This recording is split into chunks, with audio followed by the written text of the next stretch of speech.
Helps if I press that. Right, how are we all? Welcome back. Are we all good to go?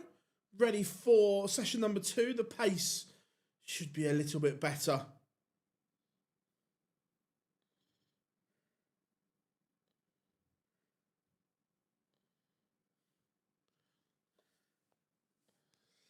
So we are ready to go.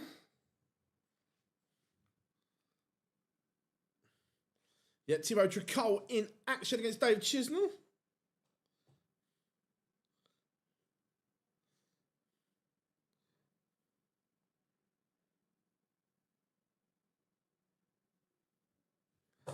And Swiss Phil getting the players on. Here we go. How are you doing, Kay? Hope you are good. What version of Dave Chisnall is going to turn up, I suppose? It could be good, it could be bad, it could be ugly. I don't think Dave knows what Dave's going to turn up. So, what hope have we got? It's going to update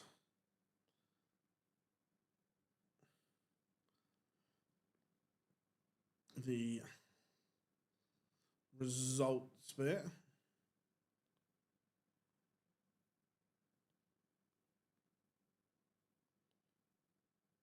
There we go. Here comes the French torch.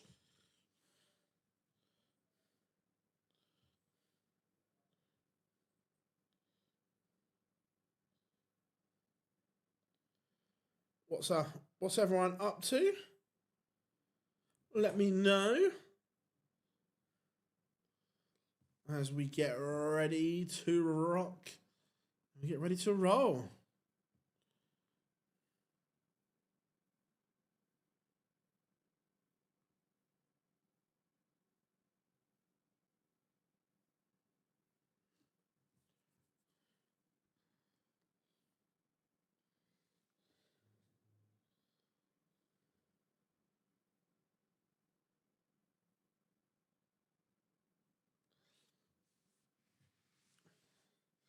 I wonder. Oh no, it's a bit. So I wonder if we've got a new Chizzy shirt in time, but nope.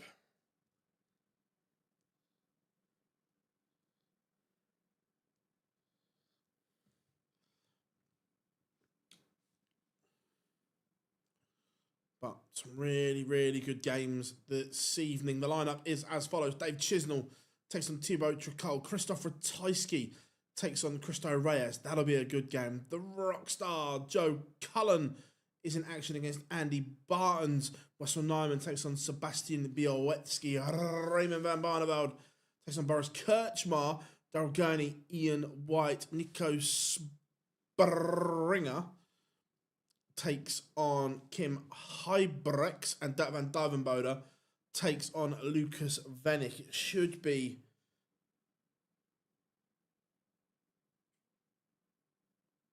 a bit better than this afternoon. How are we doing, Rob? Good to have you in, buddy.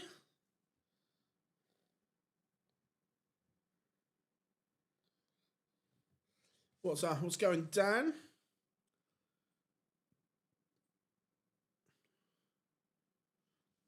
Rob, I'll message you what I've gone with, or going with.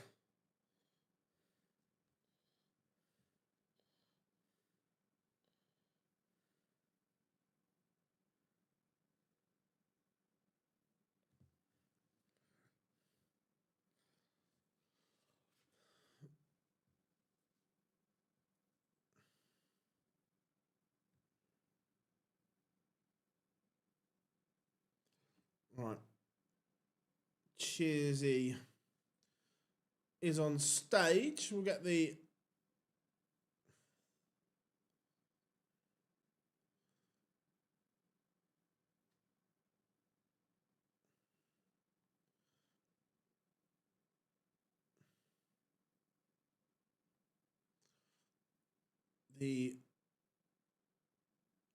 Binks Meister has made it. It was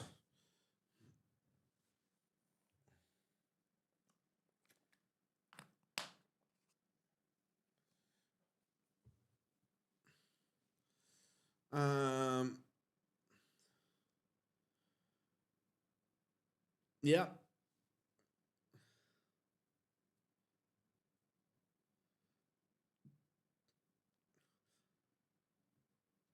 Right. This is good. We are ready to go. Score predictions then. Are we saying Chizzy gets a result, or is Tricole gonna continue Chizzy's misery? The good old pineapple juice is out, as always.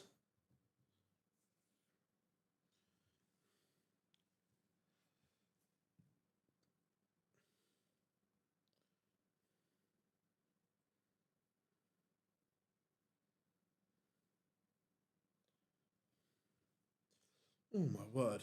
How is that? How has Chisnall's first start got in the treble 20? It was the biggest shank snatch I've ever seen in my life, and it goes in. Brilliant.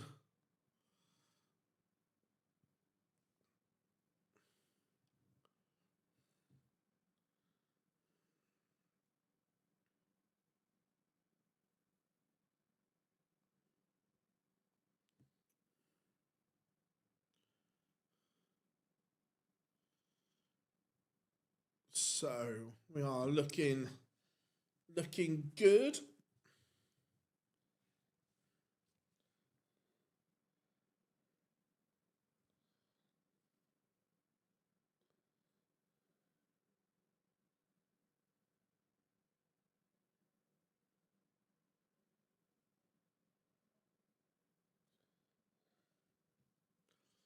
Tricole, 180, is threatening a break here in the opener.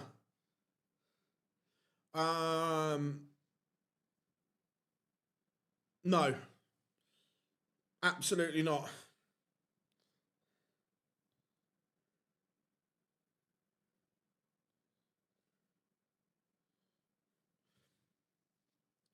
Like I said, I don't think, as it stands, and I appreciate stuff can change, but as it stands, I don't think Littler goes to Minehead, just because I don't think he's going to play any. He might play this. I think is there 4 left in Wigan? He might play those 4, but he certainly won't play anything other than Wigan.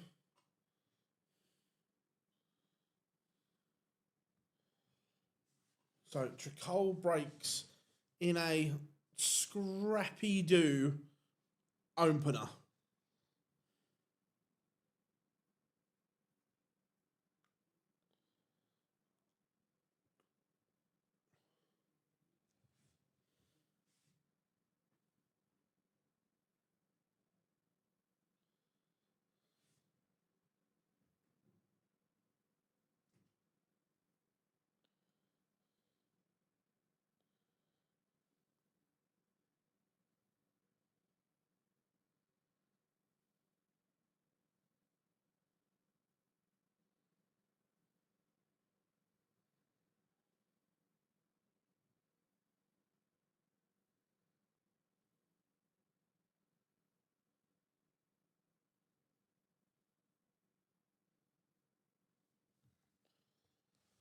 But Chizzy looking in a decent enough place to break back here.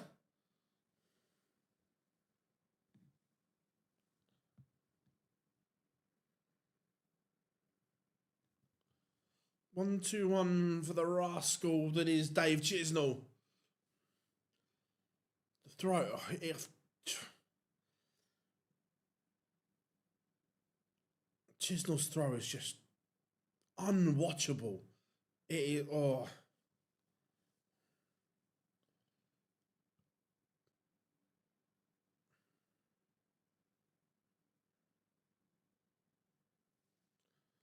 Gonna get a look though, and does level, but under under any pressure, I just don't trust this Chisnall throw.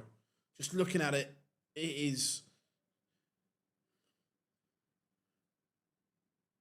If you were kind of doing a coaching manual, you'd kind of be using Dave Chisnall as reference points of not what to do.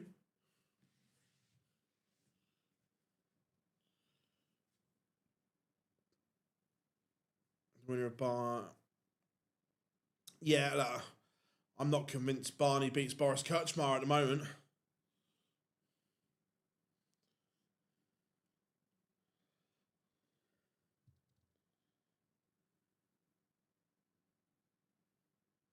How are we doing, Nico? I hope you are good. Hope you are well.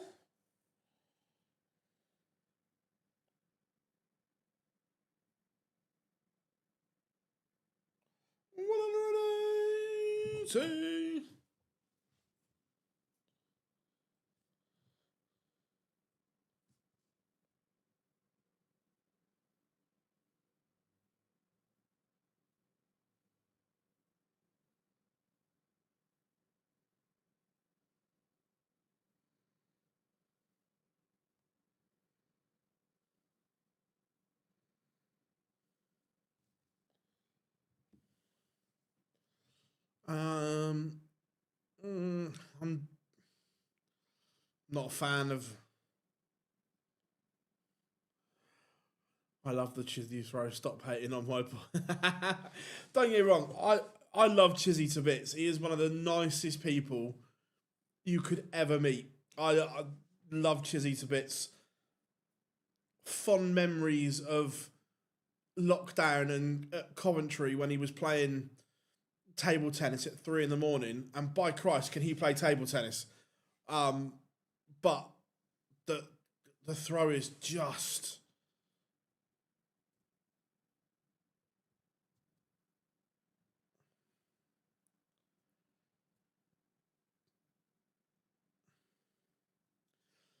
Evening, Matthew. Hope you're good. I think United win. I actually think United are doing all right at the moment.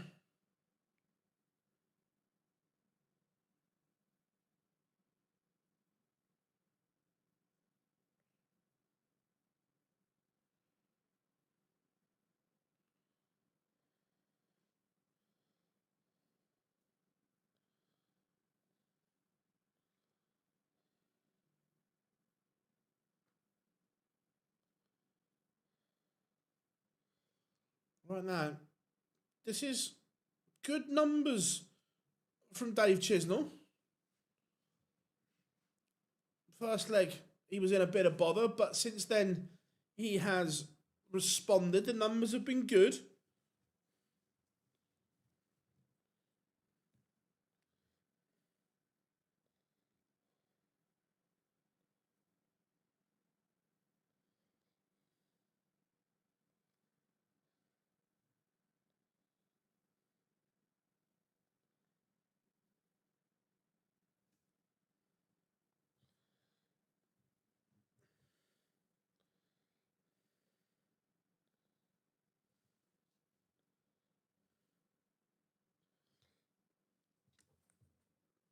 I think it's more the way he doesn't put any power into it. Cool.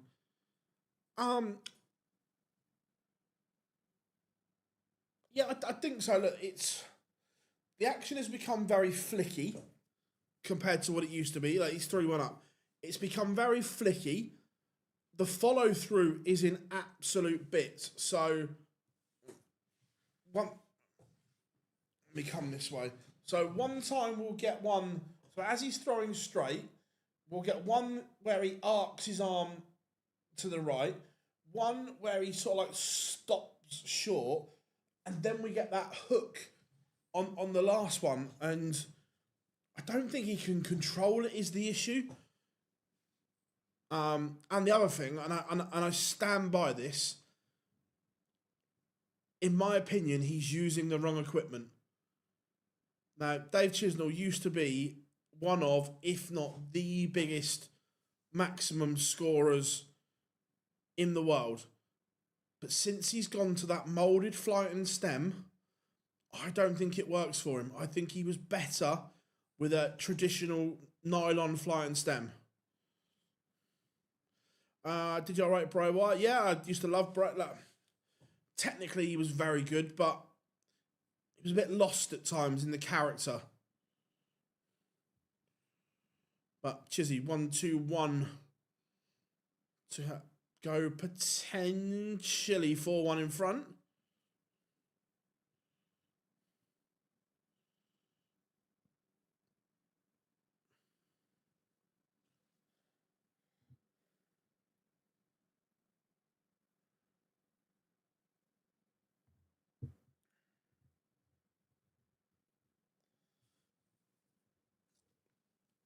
Chizzy leaves tops and he will return for it. Tricole not on a finish. Remember, everyone, if you are new here, come and say hi in the chat room. Make sure you like and subscribe.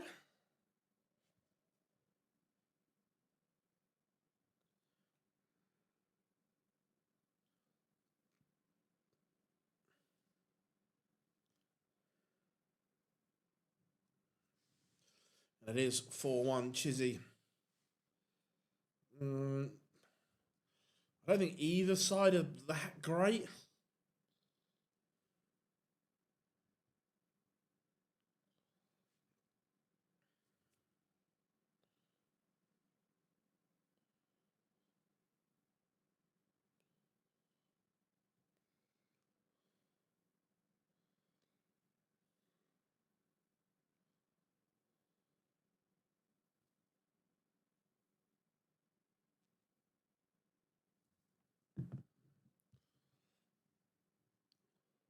What is everyone up to this evening? Come and let us know in the chat room. Drop us a little line. Let me know what you're up to, where you're watching us from.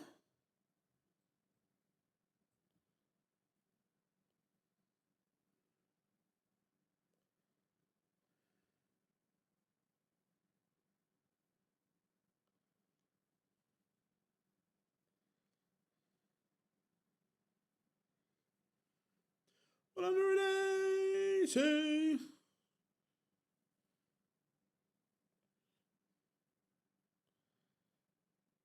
How are we doing, Bay from PDC? Nice to have you in. Pleasure. What are you up to?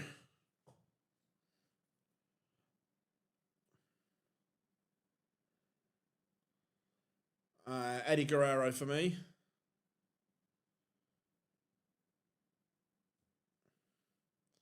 5-1 to the Chizzy Rascal. This is the best he's played in a long time.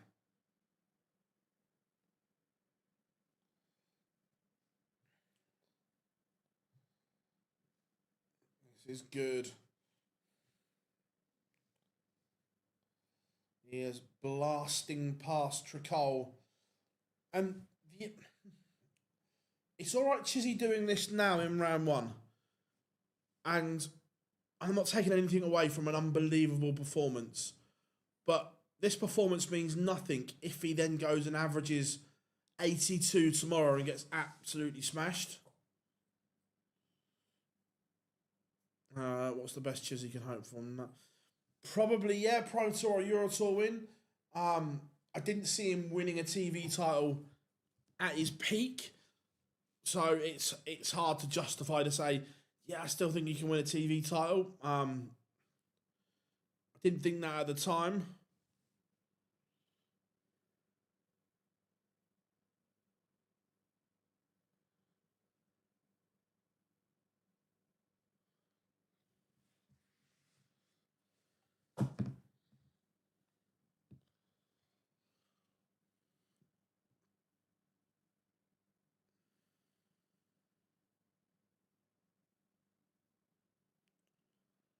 Tricole doing okay in this leg, but it's an awful long way back.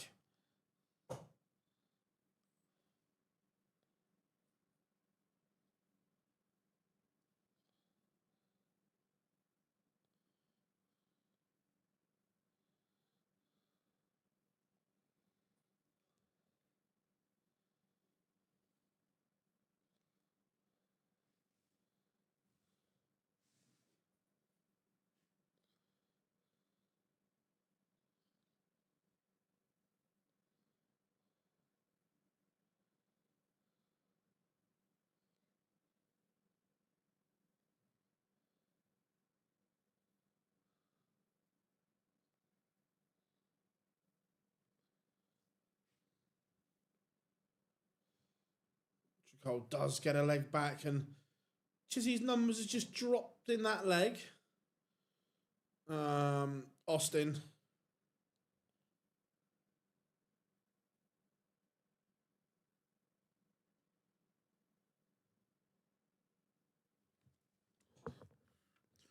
For me, Chizzy won't want to invite pressure. So far, it's been fairly stress-free for David Chisnall. Will not want to invite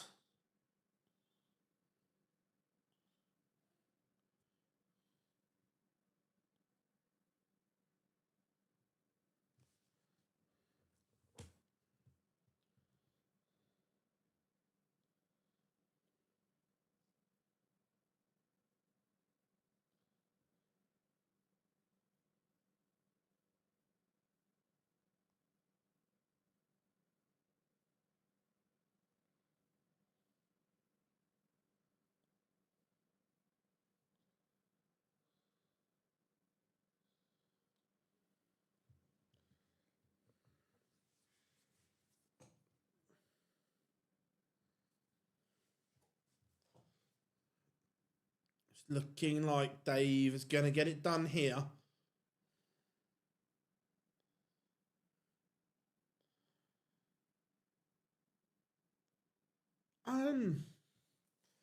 Yeah, streaming with you guys. I think, if I remember rightly, we've got a Euro tour Saturday, Sunday, Monday, because that'll be Munich, and it's always that. Let me have a look. Yeah, we will be streaming for Easter with you guys.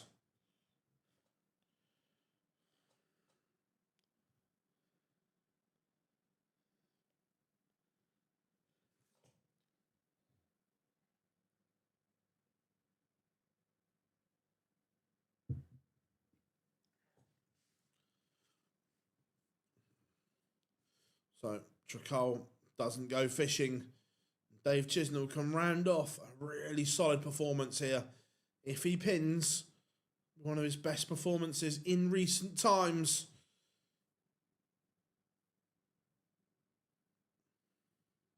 And Dave Chisnall is over the line. 94.59 in the end. It's the best we've seen Chizzy in a long, long time.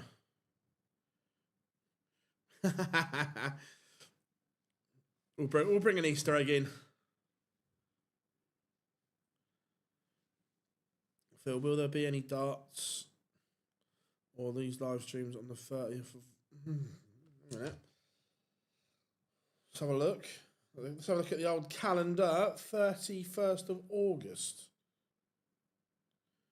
Nothing on the 31st of August.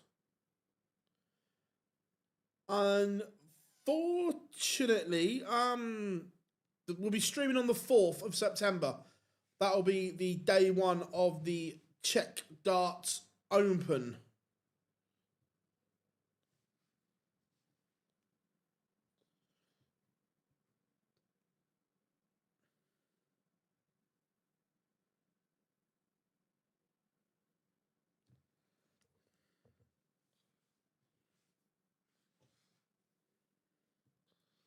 So, the rascal that is Dave Chisnall is safely through as we move on to game number 2 of 8 this evening.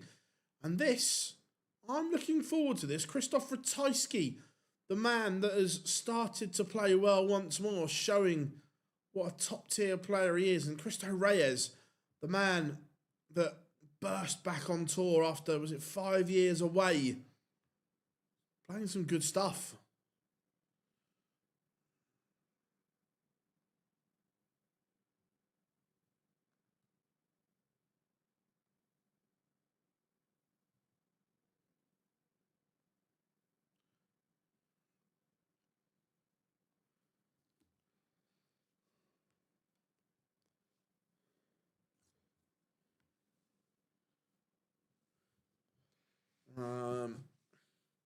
What do you think? I thought Harvest Stone played okay. To be fair, he wasn't Wasn't horrific. Nice, Dale. Where are you travelling back from?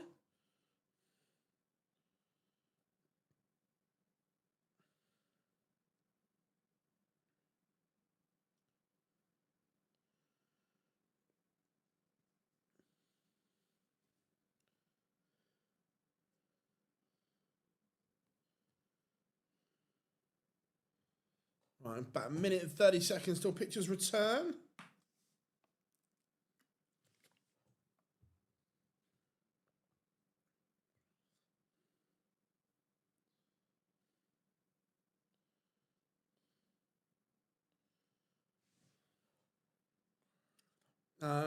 Only going. Oh, nothing wrong with that. Nothing wrong with that at all. Sounds good if you ask me.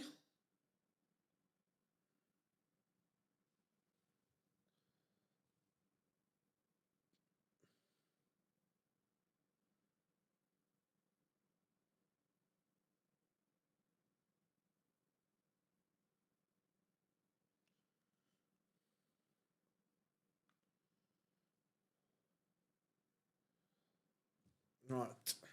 Score predictions then. Are we going Ratajski or are we going Reyes?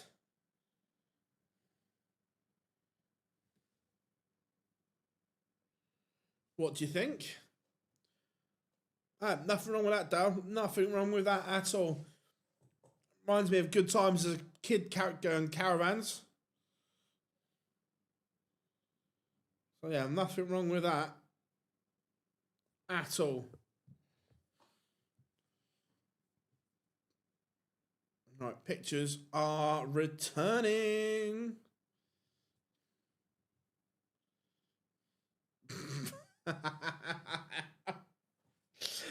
Rob.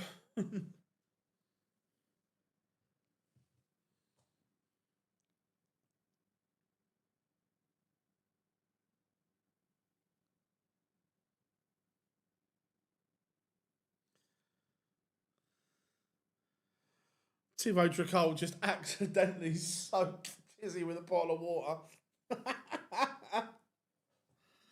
Oh.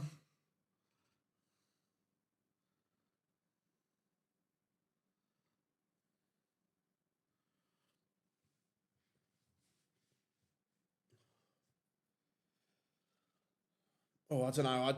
I do like a jaunt to America. Was having a look at New York again.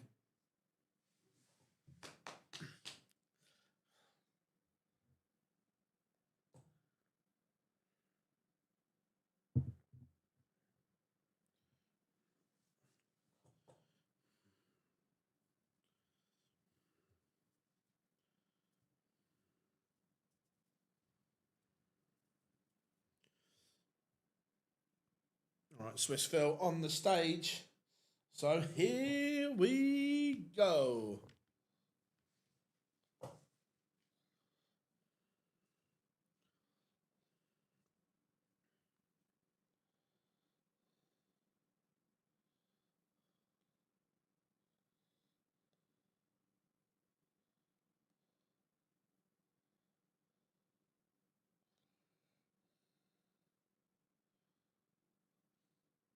Hey, nothing wrong with that.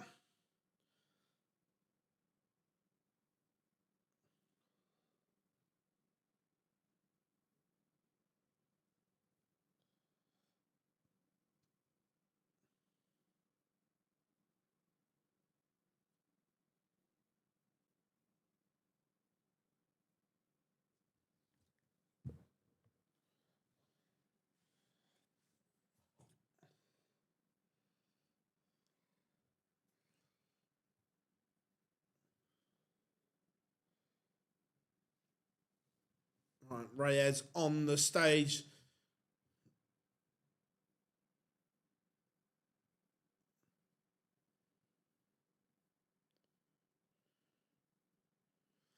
How we doing, Freddie? Good to have you in. Pleasure as always. It's quite nice that it's still just about light out at 6:30 as well. Here we go. The Polish Eagle. What a man. What a player. Krzysztof Ratajski.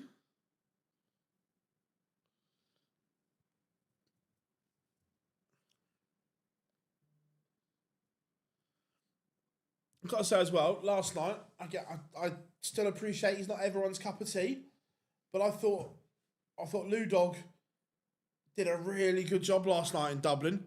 I think argue his best complete night he's done. Did you ever go to Burn Leisure? I did, yes. Selsey, it's only about an hour and 40 minutes from here. So, yes, I did.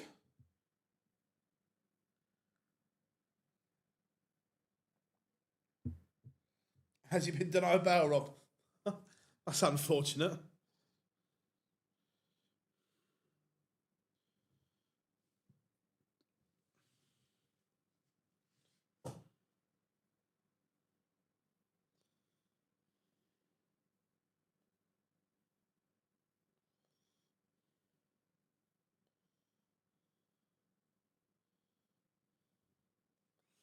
Right.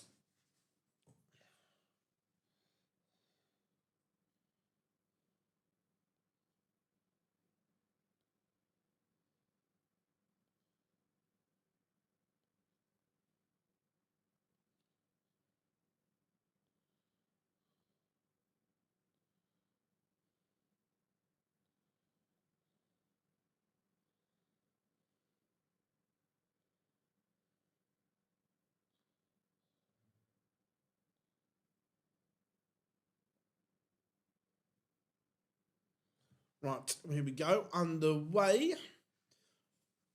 Ratajski has the darts. Pineapple juice and soda water, Dale. My usual recipe. So, here we go. Ratajski has the darts. We are underway.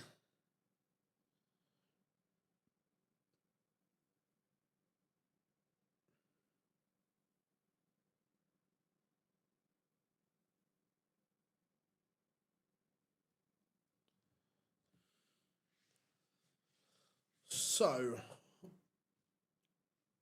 blistering start here from Reyes. He's out the blocks a lot quicker than Ratajski here.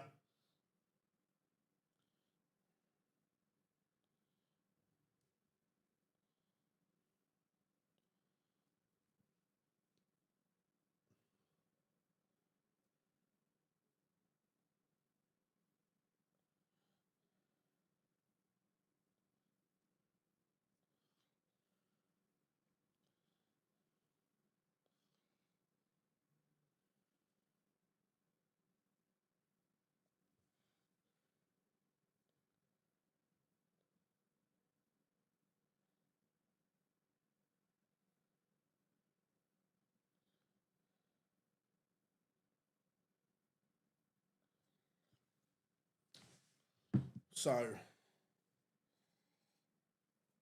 Reyes 2 at 8-8 for an early break. And the Spaniard has broken the pole, averaging 107 in that opening leg. Ratajski off the pace. Will need to up that considerably.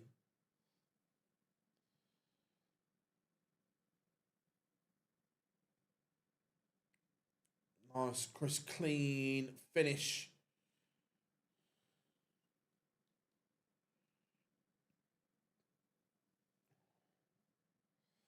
Which game are you all looking forward to the most this evening? Then let me know in the comments.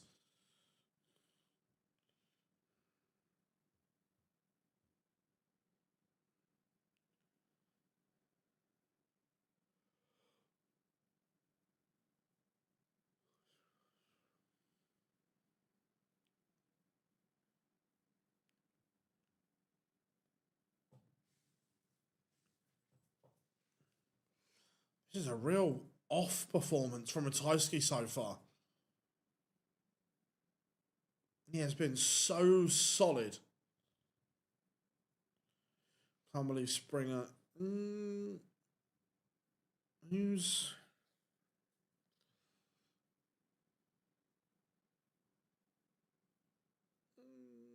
What, do you think Huybrechts should be favourite? I think after last week, I would certainly have Springer as favourite. I thought Nico Springer played really well last week, got his confidence back. Yeah, I know Bialecki should be a good game, I agree. No, tell a lie. It could be a good game, but Baetens, Joe Cullen, but it depends on what version of Andy Baetens rocks up. If it's the good version, then we're in for a tie.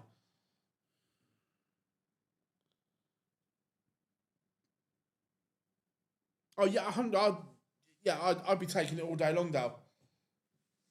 Yeah, I think Springer beats Huybrechts, and I was really impressed with Nico Springer last week. The fact he's found himself once more. That World Championship defeat hurt, and there's no getting away from that. It really hurt him. And Reyes holds. It is 2-0 to the Spaniard. Ratajski is going to have to get going. Otherwise, this game may be out of his grasp before it's even got going here.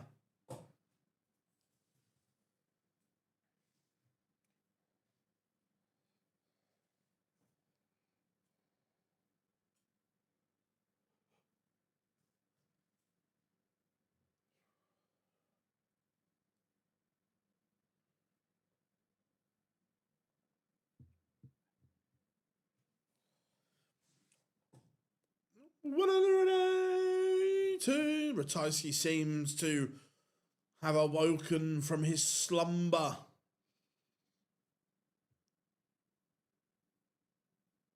.180 followed by 177. Very good from Ratajski.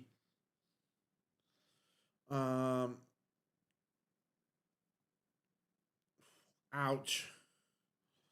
Would love to see Reyes finally get a win. Yeah, look, he's played well this year, but those performances haven't maybe got the points or the money on the board that he deserves. Ratajski does hold, and now the Polish Eagle has got a foothold in this game. He's up to his average to over 90 now. That was in the low 70s those first couple of legs. The Polish Eagle has awoken. And Reyes is going to have to go with him. He cannot let him get above steam here. All of a sudden, there's only 3 points in the averages. Now, I appreciate the averages are only a guide, but they were like this. And now they're slowly there.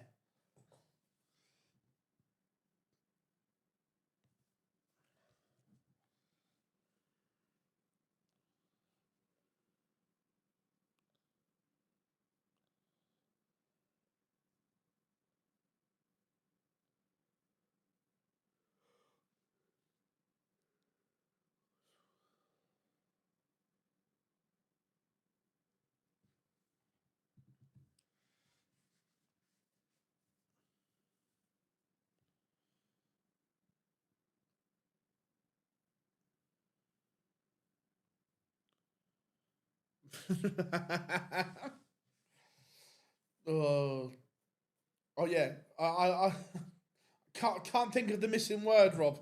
Can't think of the missing word. Reyes has responded here though, and he's had to. Ratajski applied a bit of pressure early on, but there is still pressure on this 120. Is Ratajski as good as Sudovic? Yes, for me. Yeah. So, Christoph is going to get a look at this 66.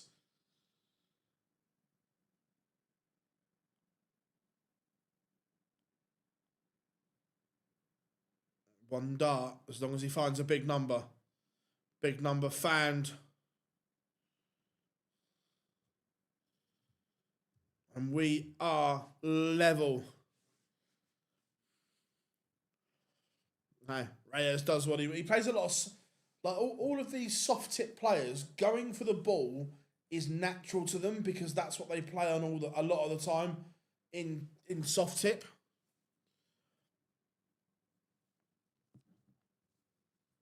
Ratajski is now in the ascendancy.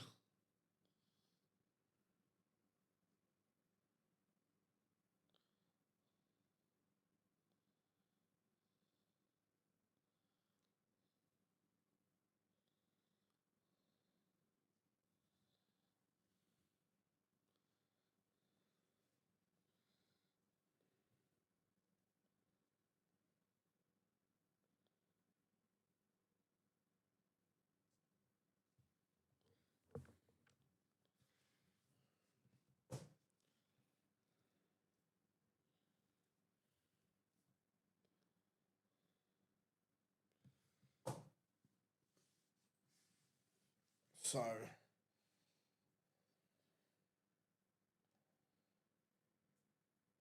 been a good response here though from Reyes. He's down to a finish first. How low can Ratajski get this 213? How low can he go?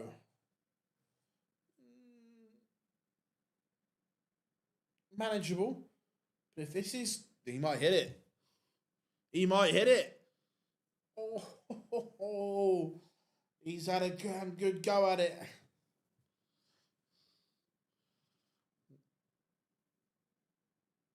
But Ratajski is not going to get a double from the 114. So Reyes is going to have another chance to break again here. 7-7 though can be tricky, but not to Cristo Reyes. Hold my coat.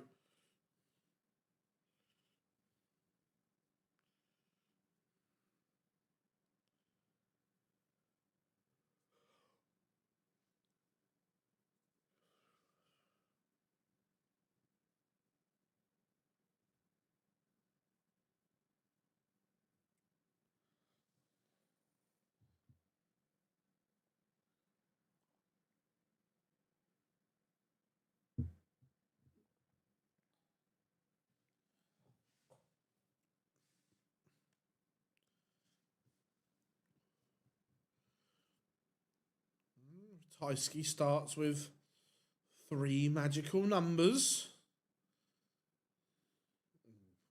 How we doing, Bob225? Hope you are good, buddy. Glad to have you in. Hope all is well.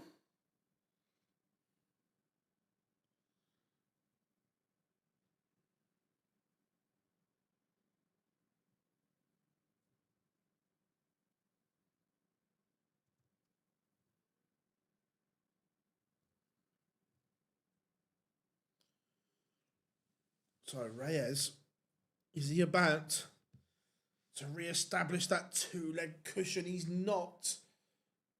But again, the double he's left is not ideal.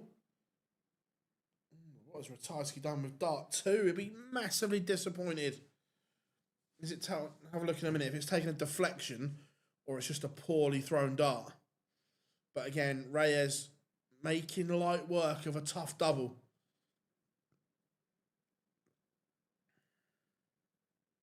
No, it's just a poor dart from... I thought it was a really good night. I thought the arena was electric last night. Yeah, really enjoyed it.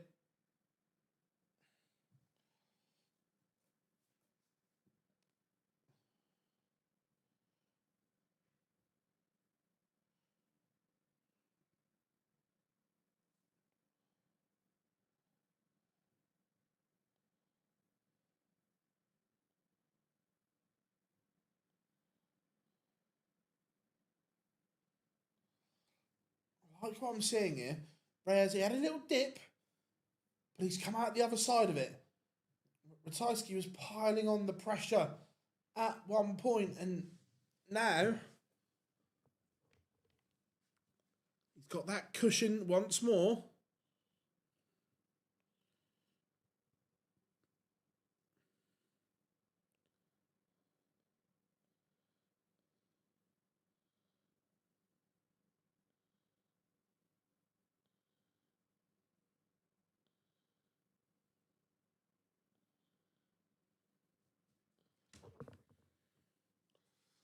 So 101 leaves 24.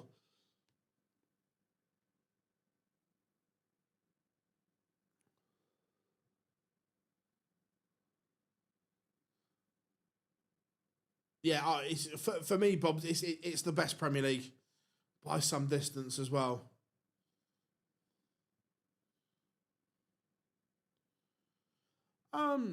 Right. Ratajski has made an absolute mess of that. Can Reyes punish? He might. He's hit all the other tricky doubles today. Why not add double 19 to it? Reyes is one away from beating Ratajski. Will Krcmar win? I wouldn't. Look, for me, I wouldn't be touching this game from a betting point of view. There's too many variables in terms of they could both be great, they could both be awful, and they could both be somewhere in between. There's no level of consistency from either player. If you're asking me right now, who has the highest ceiling of the current versions of both players, I would say Boris Krcmar. But it doesn't mean we're going to see it.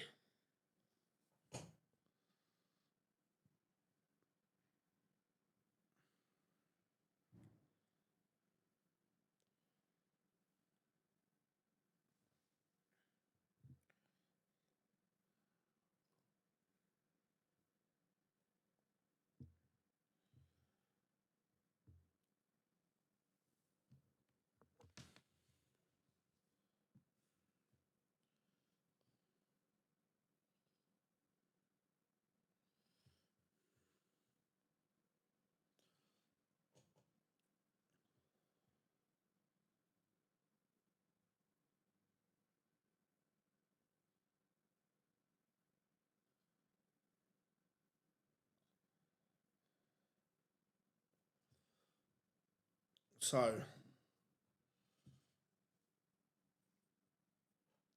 62, 12 and ball, treble leaves double 13 to keep this alive. And Ratajski does hit. And it is a break. This one's not done yet. You just sense that there's still a twist or a turn in this tie.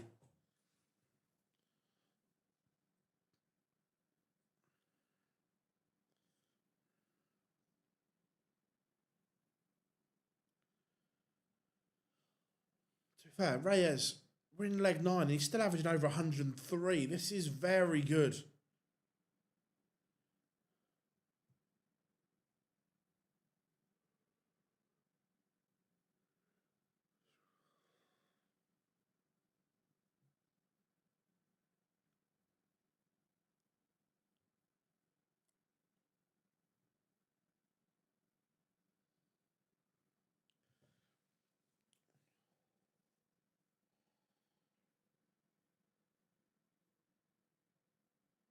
Just looks like Ratajski's trying a little bit too hard at the moment. He's playing wonderfully well.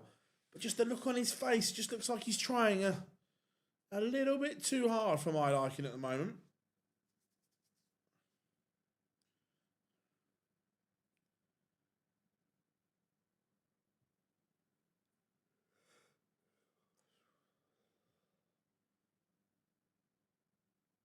So 134 for Ratajski. But Reyes is on 201. What he'd give? 177 to leave 24 would be handy. That's not going to go. He finds a treble.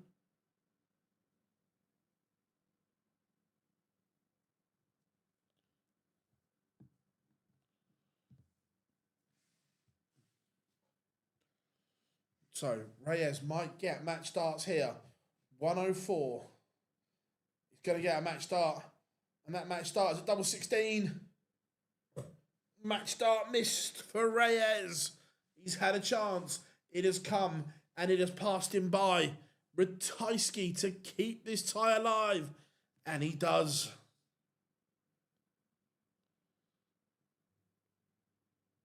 How much will that dart play on Reyes' mind? He has had an unbelievable chance to win it.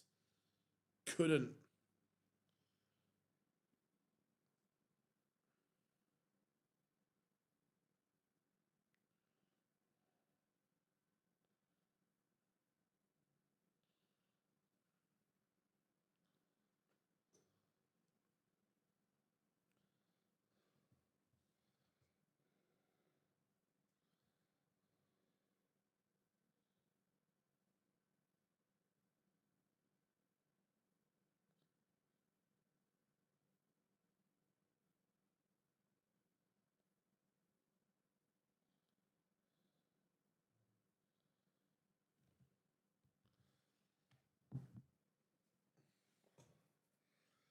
This could be interesting because for the first time, the Reyes throw is letting him down, and Ratajski is got a break opportunity. If he breaks, he would have the darts in the decider. Remember, Krzysztof Ratajski has never led this match. The best, he was level twice at 0-0 and at 2-2. From then, it has been all Reyes. But this setup is awful from Ratajski. That could be the difference between getting himself back in it.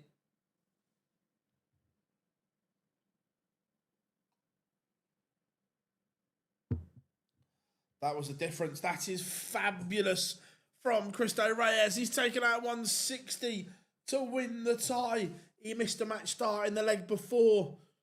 Ratajski fluffed his lines. And Reyes jumps in with an absolute stormer.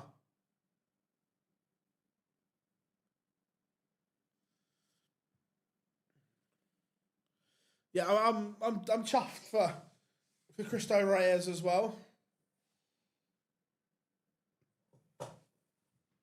Like I say, he's had a good start to the year.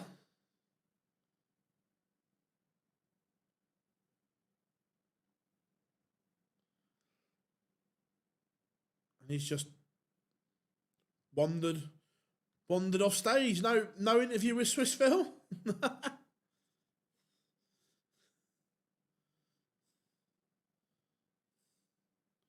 Guess not.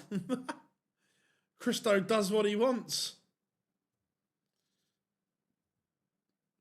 Yeah, I agree. I think he's good.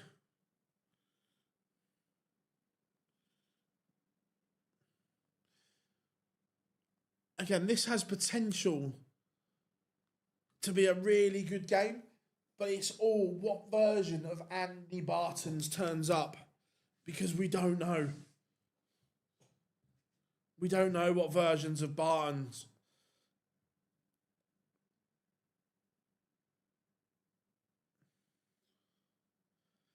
Come out from the dark. I don't think Benito's even playing anymore.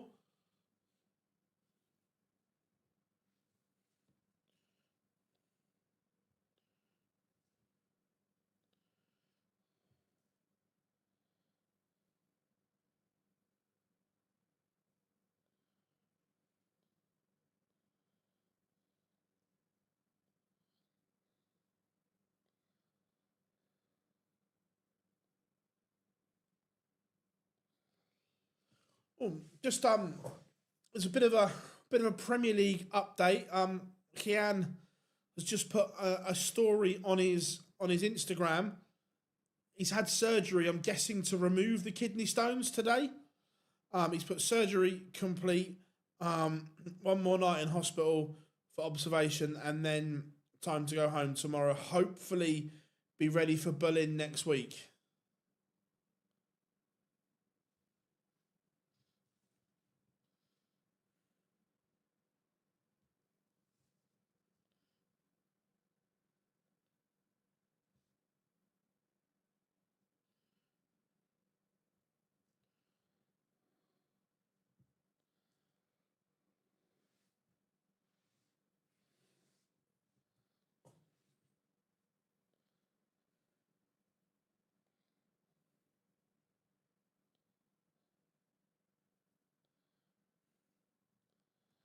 Right, we've got about 1 minute and 10 seconds till pictures return.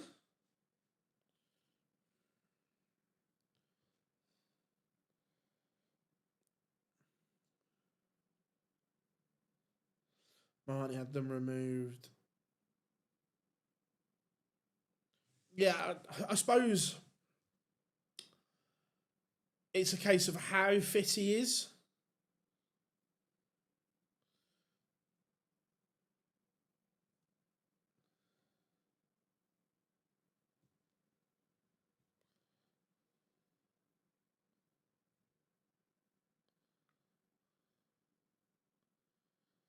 Yeah, well,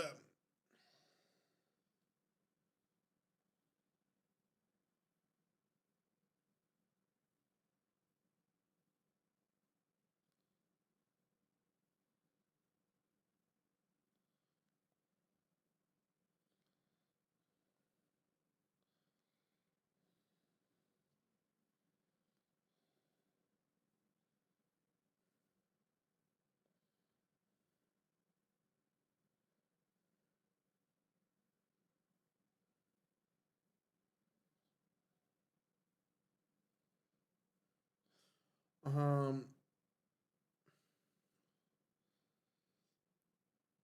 no, I understand why people want it dealt, but in principle it sounds fine, but it wouldn't have worked because of the Euro Tour. So, like take for instance last night, William O'Connor was already travelling to Wisa, so it doesn't work. And what happens to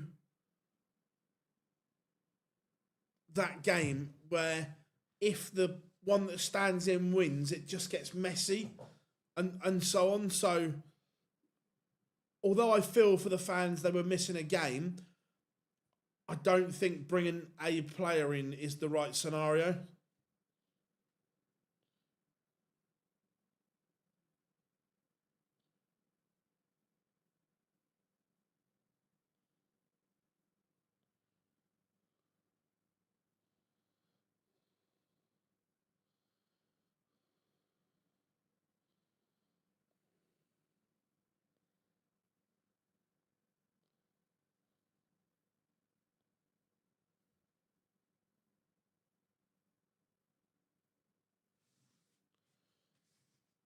Um,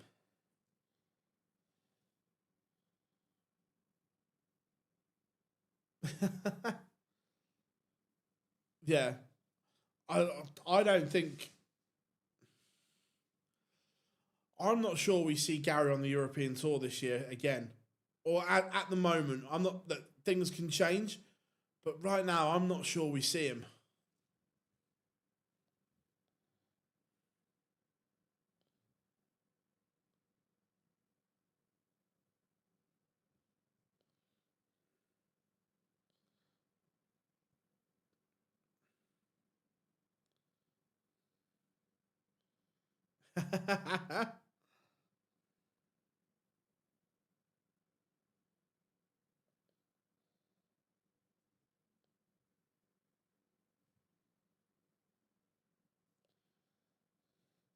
Andy Barton's on stage.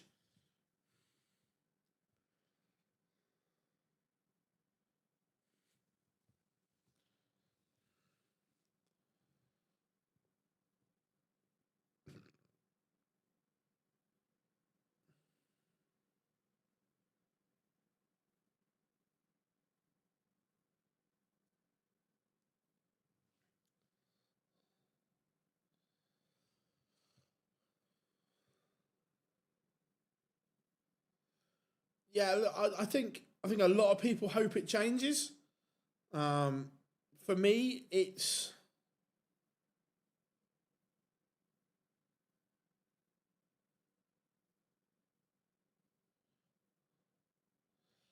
for me this one's run its course.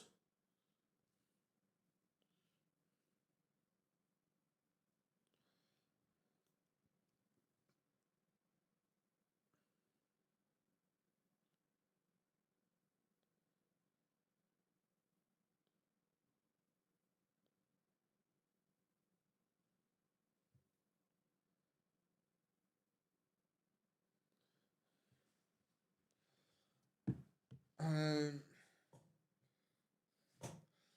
how do the PDC get more top players not to miss Euro tours? The general consensus is, Marcus, at the moment, it's not the money that's the issue. The players today, if you look on the even I think Johnny put on his Instagram that he thinks this might be his last Euro tour. At the moment, it's the 3 hour wait to try and get through customs or passport control the other end. So if you if you look at it from a player's point of view, when like take Johnny for instance, that he's gone from Dublin to Belgium, so he'd been at the airport 2 hours before, 2 hour flight. There's 4 hours, 3 hours to get through passport control, and then I think it's an hour and a half maybe from the airport to the venue. And they're just like, is this worth it?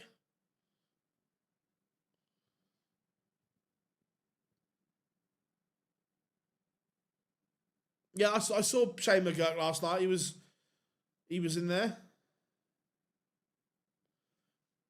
Right, we are underway, and it is the beast Andy Baetens who has the darts in the opening leg against the rockstar Joe Cullen.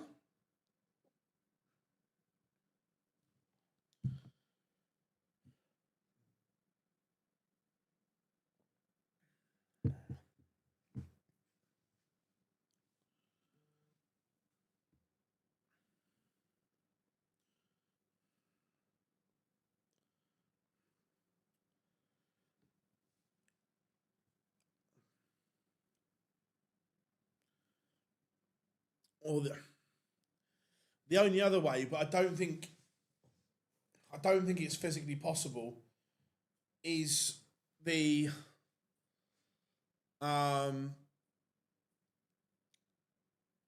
is not having a Euro tour after a Premier League night, but I don't think it's possible.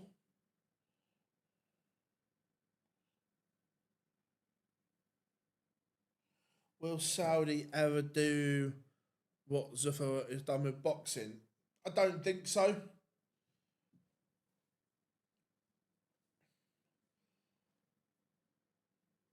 Good response from Barnes here, but Cullen is going to get a look at 1-2-4 to break in the opener. The rockstar Joe Cullen started well here. There was pressure, but that visit not up to scratch. No treble gives Bartens the opportunity and takes it. Andy Bartens survives a little scare.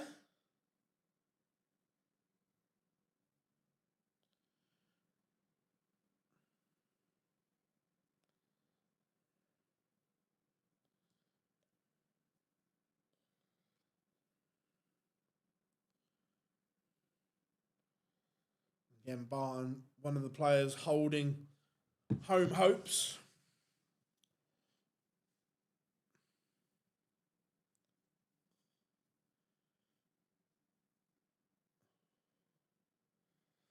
Um,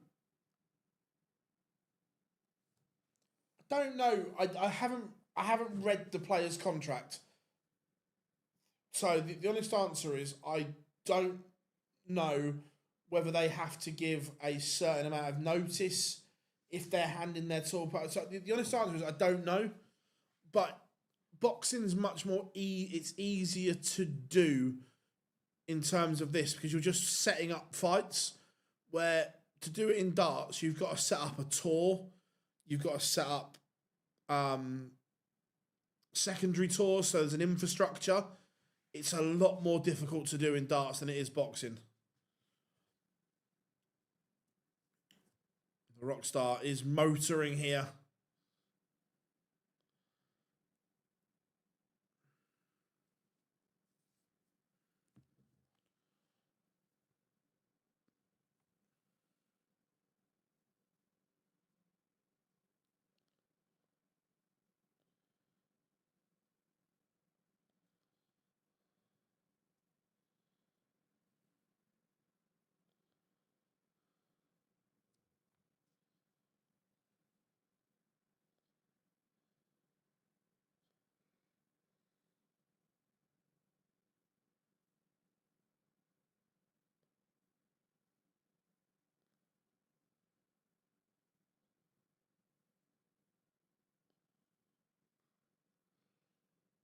Been a good this again.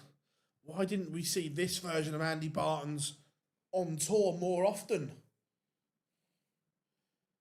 This is the version of Bartens that won the Lakeside. His finishing has been exquisite. They are both 100% on the outer ring. It is 2-1. 2 Bartens.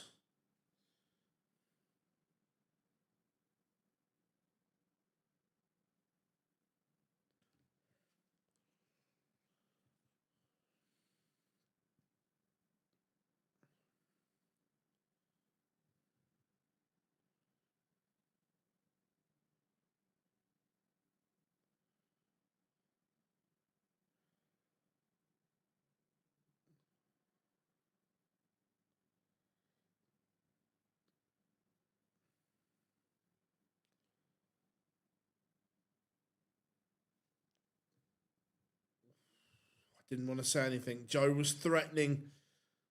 Was just watching the screen.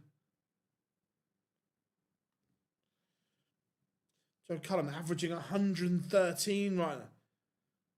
Yeah, I knew it was on. I was just watching it. I was just like, don't say anything. Don't jinx it. And you'd have just got a massive eruption if he'd have hit it.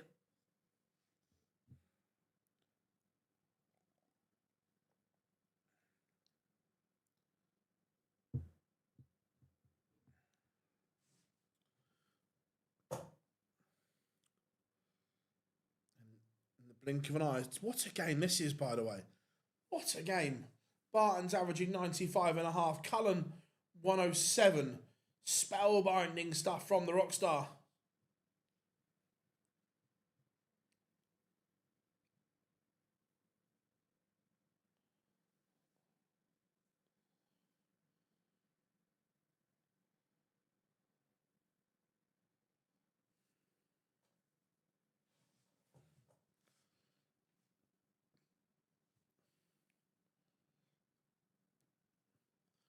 There's a chance here for Cullen to attack.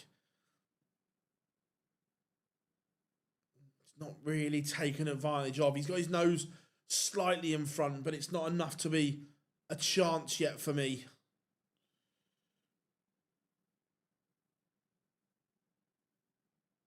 Now it's a chance. Cullen will want. He's not punished. Every time Baetens has given him a glimmer on the beast throw, the Rockstar has not taken it.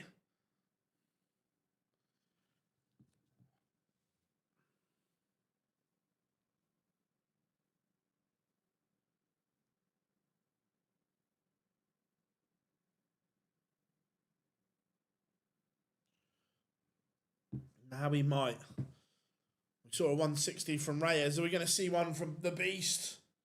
Oh my. Oh. If that goes in, Joe Cullen must be thinking, what the hell is going on?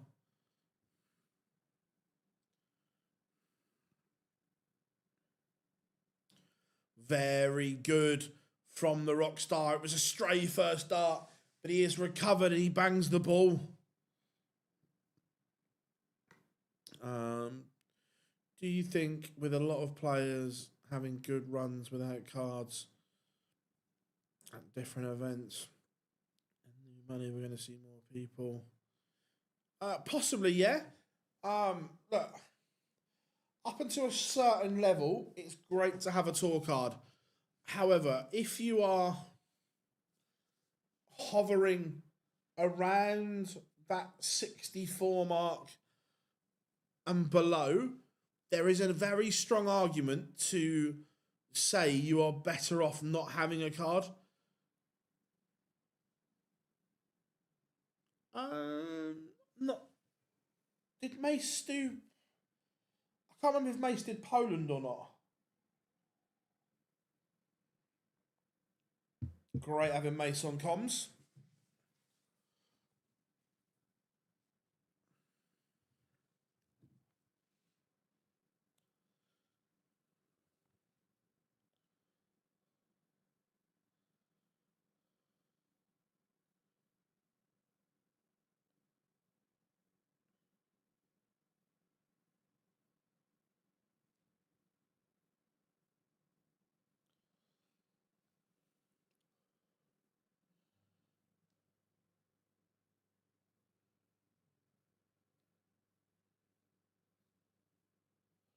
Cullen now has daylight between himself and Baetens.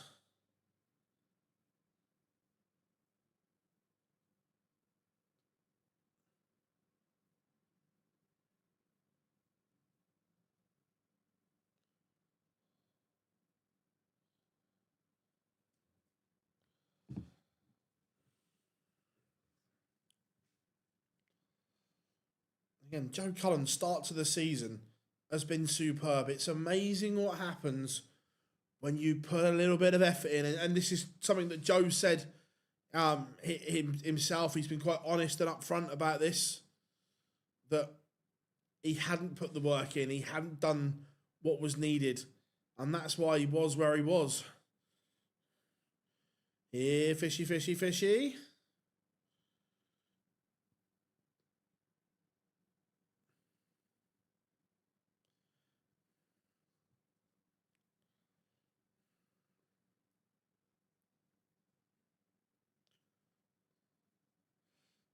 Doesn't go. So Barnes looking at 71. I think it depends on the player. Should I have said check? There's an argument that you've still got to win games. I don't know what Sedler check's on, but there's an argument that you think if you win a series at MODUS, then I think is it $5,000 for winning the week and $25,000 for winning the series. So all of a sudden there's $30,000. And I appreciate you've still got to win them, but there's money on offer there. You've got the ADC Global Championship, which is $60,000. You've got their tour events. You've got WDF event. So if you're not going to break or have the game to break that upper echelon, there's an argument to say you're better off outside. But that's also that's not a negative or anything like that. That just shows, one, the strength in depth that players so far down can earn a good living still, and two, the fact that other organisations have stepped up and there are levels of prize money now where players aren't just relying on the PDC. There was a time where if you didn't play darts or in the PDC, you couldn't earn anything of any substance. So that just shows how good the place the game is in at the moment. So Cullen will not want to invite any pressure from Andy Baetens, but he may have just done that. No treble, Baetens can get down to a nice manageable finish here. Big chance of Roman Van. I would be amazed. The ultimate pressure. The 108. I would be amazed if Barney made the match play. I really would. I just don't see it happening.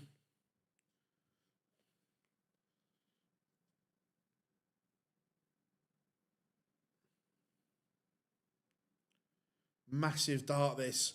And Baetens is not up to it. Cullen breathes again. 2 at tops for 5-3. 1 at tens. Cullen's fluffed his lines. Yeah, I just don't think he has a level inside him that is needed to compete with the players that are in the match play. I look at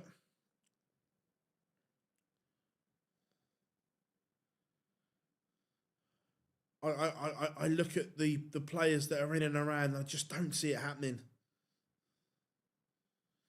Cullen has paid the price and now is in trouble.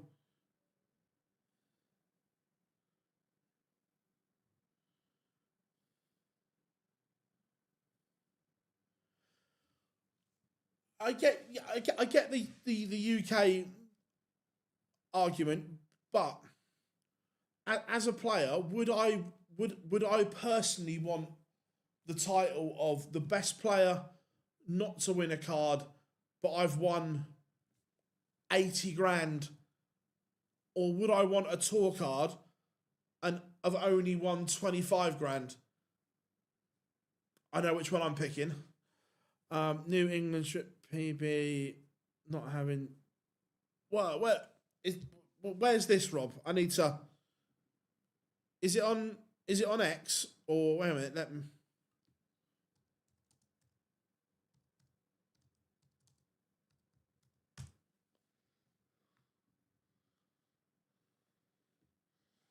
Just looking now.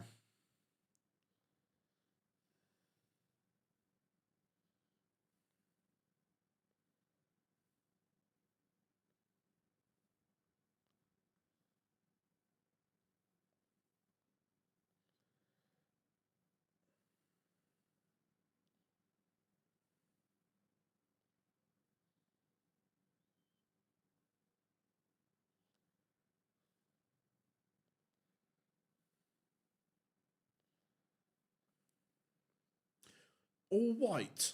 Oh my word. Yeah, that's... Someone needs a very strongly worded email. Baetens is a leg away, and Cullen, he's averaging over a ton, but it may not be enough. There's been key moments that Cullen has just let slip. Baetens is favourite in this leg for me. If this is a 140 or better, Cullen is bang up against it. He's up against it. 1-2-1 for the beast, Andy Baetens.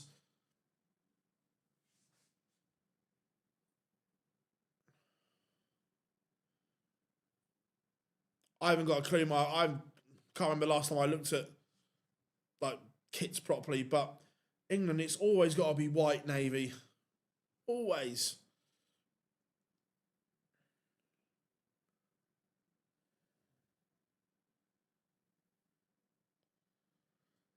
Joe Cullen has sent us to a decider.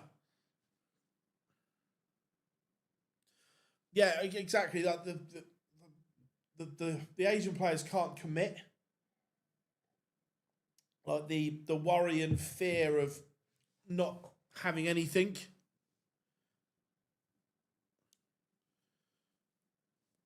Barton kicks off 140. Cullen kicks off 134. Game on.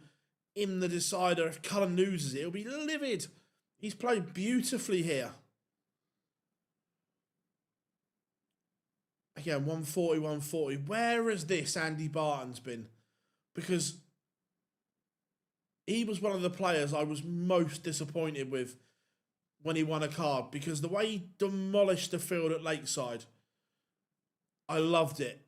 He played brilliantly. And then I was so disappointed with his 2 years on tour. He just didn't do it. So 1-2-1 Baetens, 1-3-7 Cullen.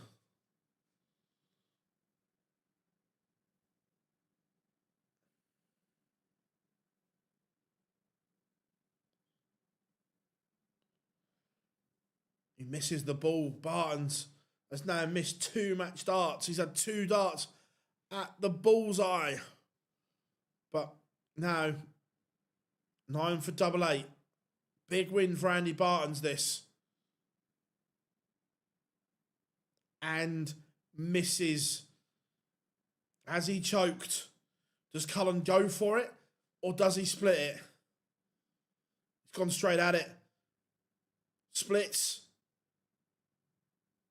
Misses. Oh my. It's all going on. They've both had and missed match darts. Surely Baetens doesn't miss again. No, he doesn't. He has beaten the rockstar Joe Cullen.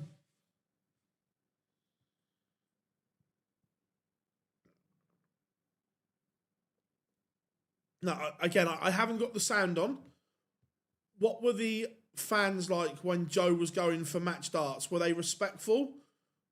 Or did they play the game?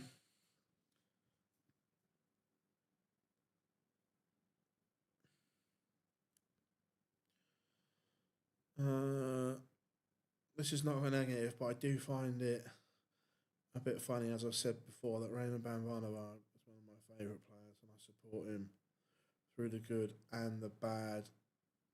Yeah. A lot of the... we don't really have favourites. We're just calling it as we see it.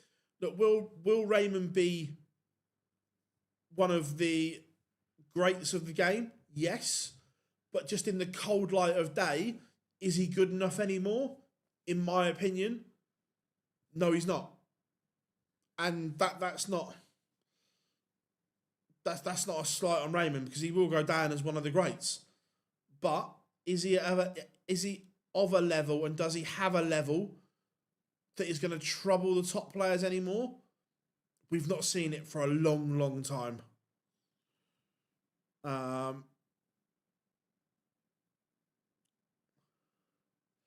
A bit of booing, they were fine. No, we're saying that's cool.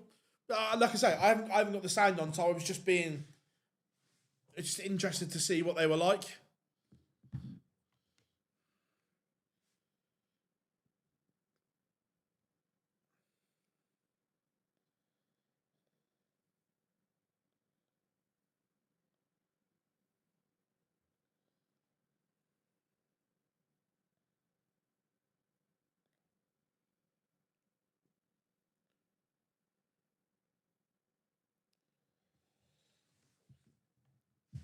So at least some joy.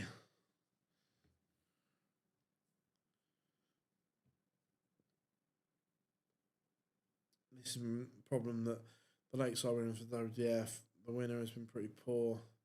Yeah, no, to be fair though, Bartens played well to win Lakeside. It wasn't like you see some that won it with scrappy averages or along those lines where Bartens was really, really good to win Lakeside, and he was just so disappointing.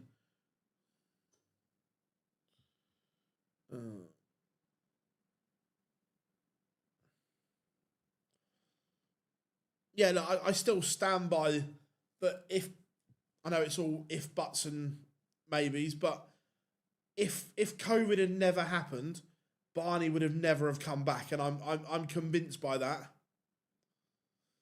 That yeah, he won it as the number one seed. Rob, he was so good, but then just didn't turn up. Look, he won Lakeside at Cantor, brilliant performances. He went to Q School, got his card, and we're like, yeah, this man's on a roll. Sadly, he wasn't.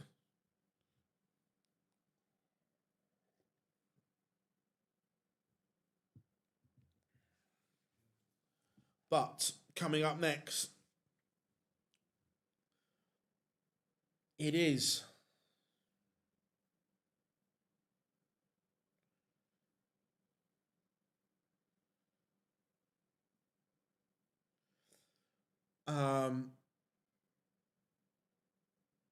so I've just seen something on. Yeah, sorry, I'll do this first. I haven't had time, but before the next Pro Tour, there is a bit of time. I'm going to make a WrestleMania video. Also, Eagle Tudor says James Madison could return before the end of the season. Interesting. All right, look, I'll take it.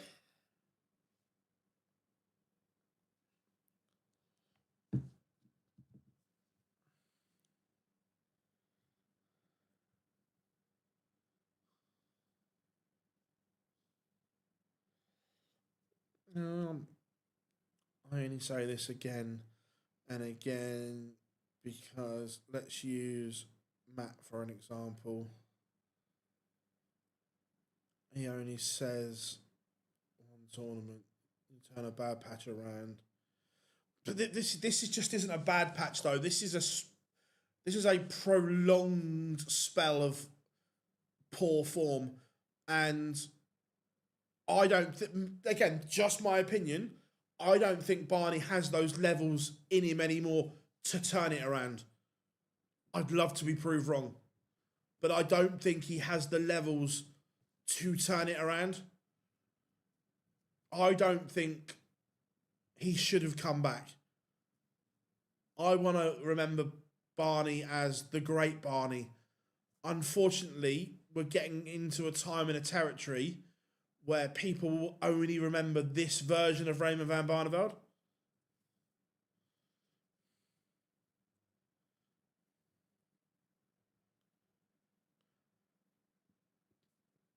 And Tudor is always no, he's awful, but hey, World Cup year, that's why. We also get Nick Rolls as a guest on Monday. I think we've got more chance of a moon landing happening beforehand. Again, wait a minute. I sent Nick a message. I don't think he's even opened it. I think he's ignoring opening them now. Where are we? Yes, I messaged Nick Last Saturday at 19 minutes past 1, and it is still left unopened. So I don't think that's going to happen, do we?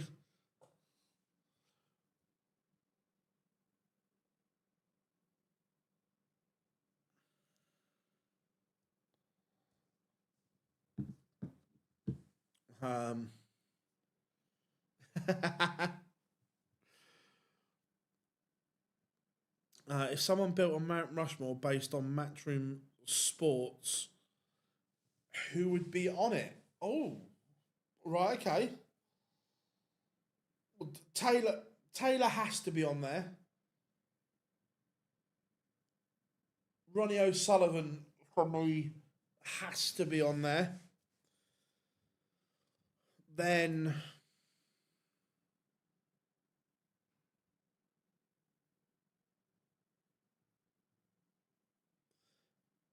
AJ would be on there.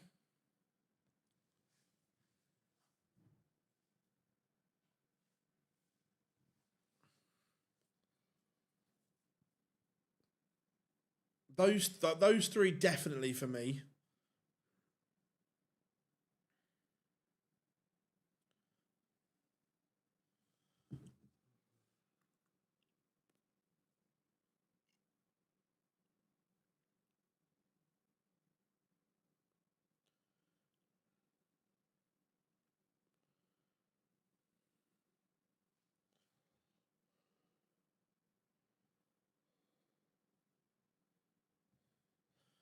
Oh no, apparently, Vicario's going to play at the weekend and then have his op.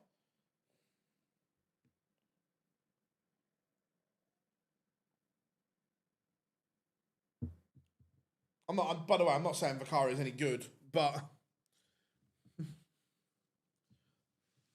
Sebastian Bialecki.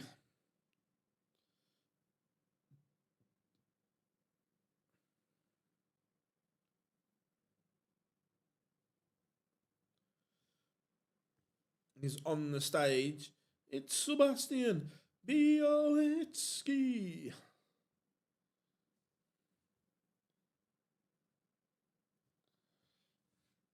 But in his path, the one, the only, WrestleMania.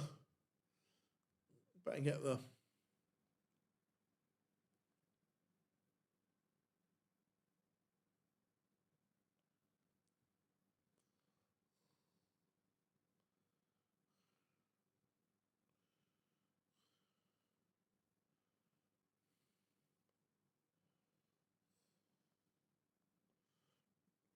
Go.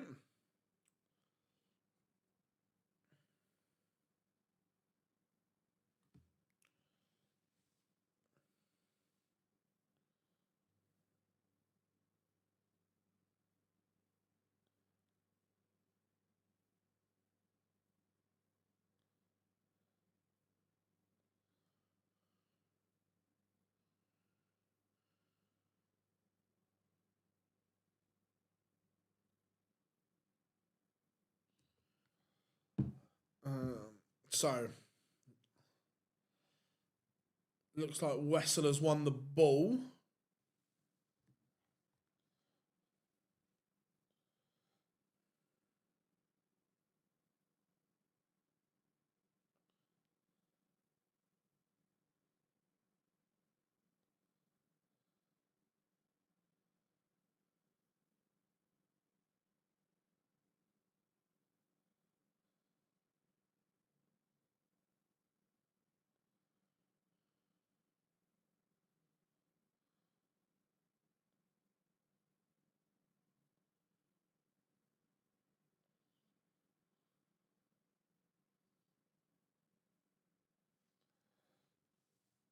So, score predictions then, everyone. What are we saying?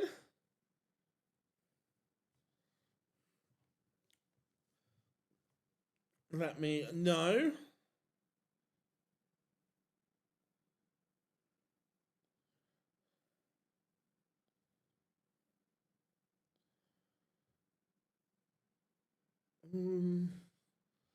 Circle of Doom on that? I think it might be you, Rob.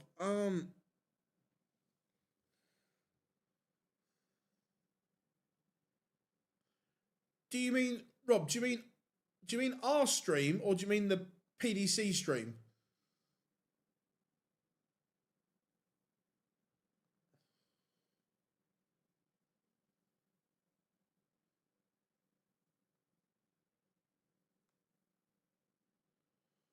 Just looking, everything looks okay.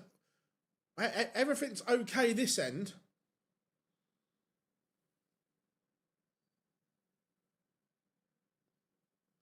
You know, because I've also got it on a laptop so I can see if anything happens on YouTube as well, and it's been fine. Nothing's gone down this end.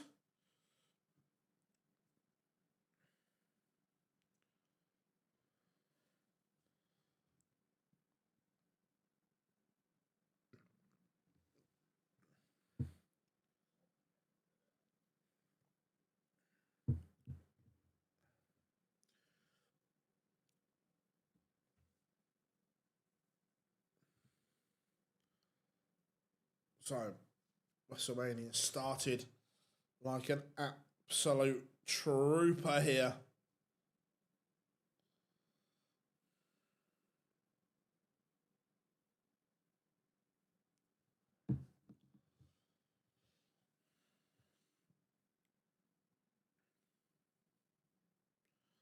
But can't finish, so there's a chance for Bialecki to break in the opener. 70 should get at least one dart.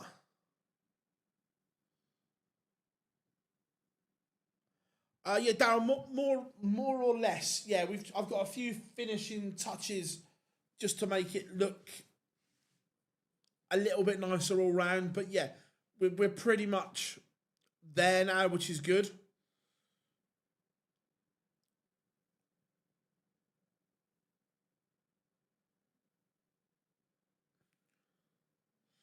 Bialecki does break in the opener. Nijman passed up some early chances there. He'll be annoyed with himself.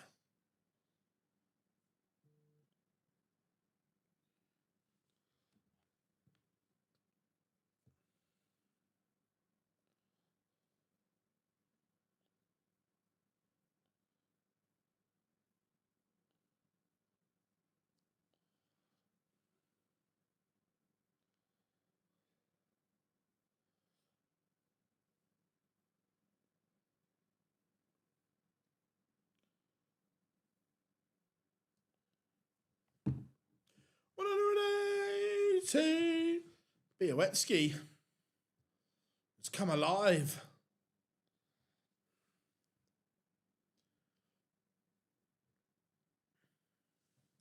100% that we can make better content here because we've got room to do it, and yeah, it just works better.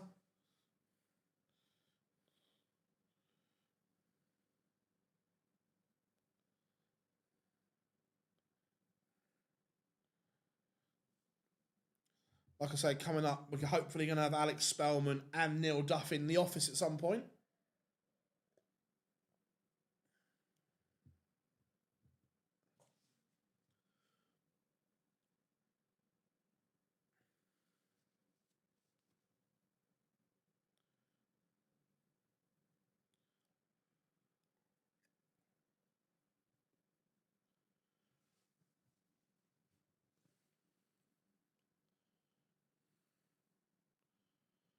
So, double 10 for Bolt to go to clear. And he's gone round the houses. It's a disaster, especially if WrestleMania punches the 113. I believe, and that's brilliant from Nijman. Bialecki had a chance, couldn't take it, and I believe the CDC, Marcus.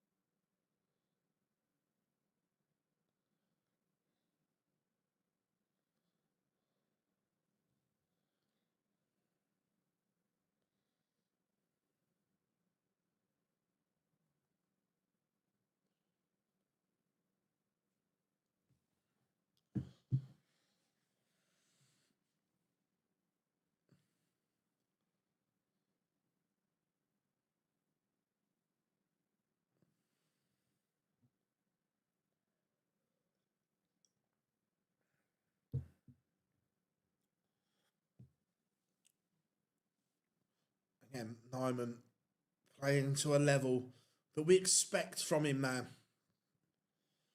It's probably the right scoreline. Both players won legs they probably shouldn't have won.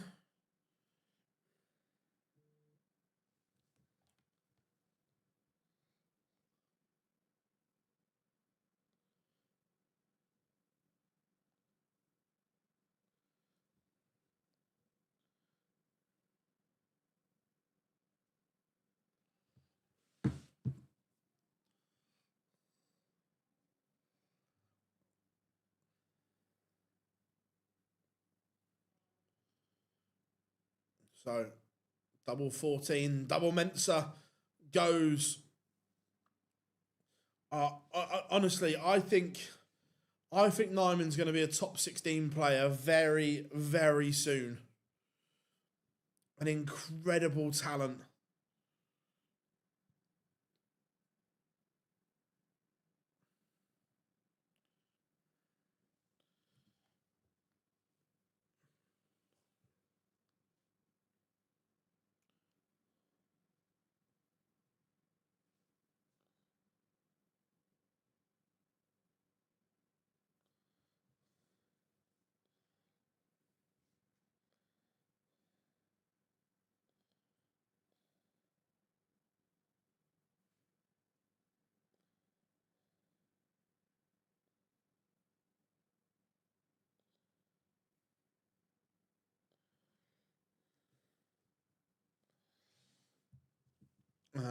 Listen to Nick Roll's interview on the Weekly Darts Classed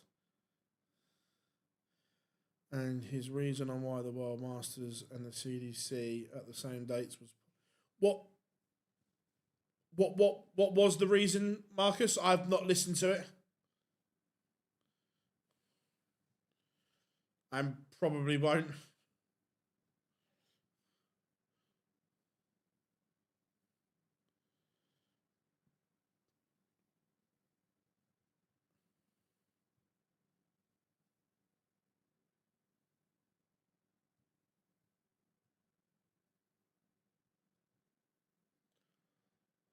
$180. Bialecki still averaging north of 102, but he's staring down the barrel of 3-1.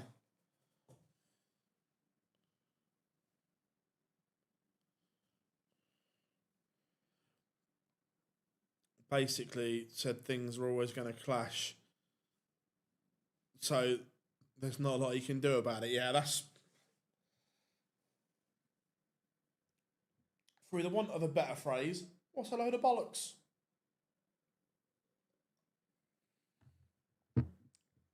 Sorry, I'll play nice. Wessel misses and Sebastian hits.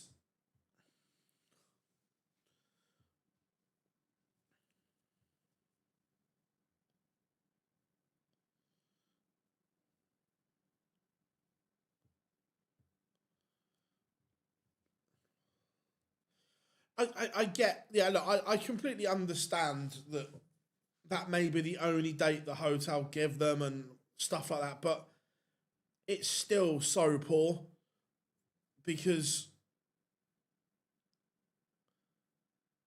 you need the North. Like, realistic terms, there's going to be no broadcast deal for this coming from there, so it's going to be YouTube, which I don't mind, by the way. I think YouTube is a really good platform to put content out, but there's going to be no broadcast deal. So you need people to drive to it. You've got no Mitchell Laurie, you've got none of the big hitters from America. It's just suicide.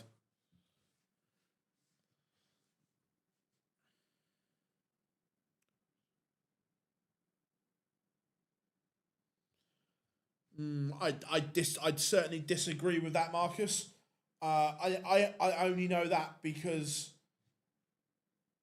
I was looking at flights to New York the other day, and they are more expensive than last year, a lot more. Hence, if it's not the World Cup, what's driving the price up then?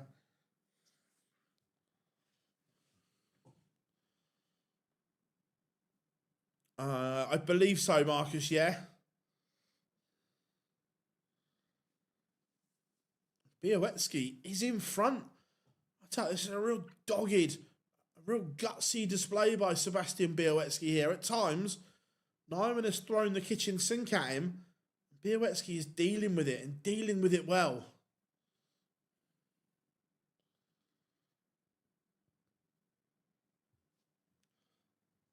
The second biggest tournament on your calendar, your second in brackets major behind Lakeside, the date should be fixed so players know what they're hitting for and what they're looking at. Look, I understand circumstances change. I get that. But it's just a clusterfuck. Like I say, long term, I like the move. But the way it's happened in the short term, especially for this year, it's a disaster.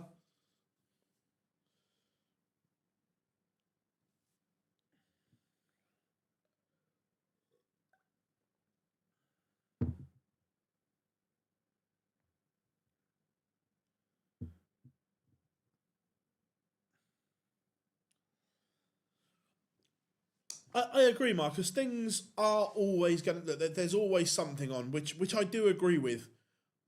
However, the majors and the big events, you can organise and not clash. And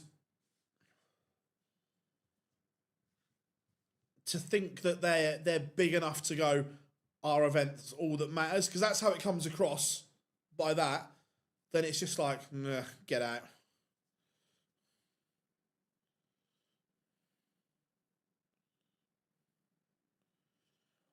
Tell you what, this 91, all of a sudden, it's getting a little bit tricky. Bialecki could be in dreamland here. He's going to get a look at the 60 for Sebastian Bialecki for 4-2.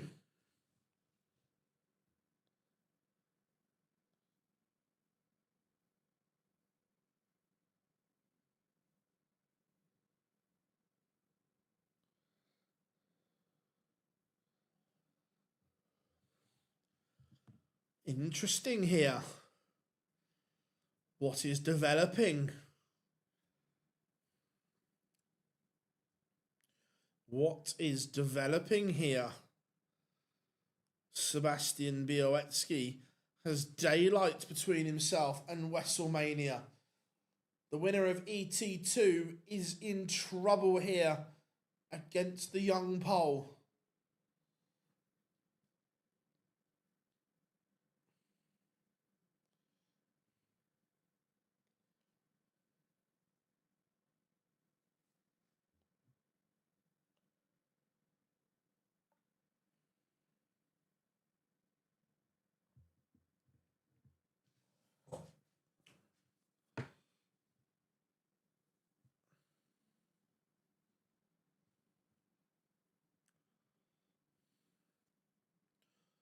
Good response from Nijman here. But needs to find something. Oh, is it? Thank you very, very much for joining the OD Club. Massively appreciate that. Thank you very much indeed. Glad to have you in the chat room as a member. Again, thank you so much for the support and the love that you're all showing the channel. We appreciate that support. If you haven't yet, make sure you like and subscribe as we try and get to that 50k magical mark.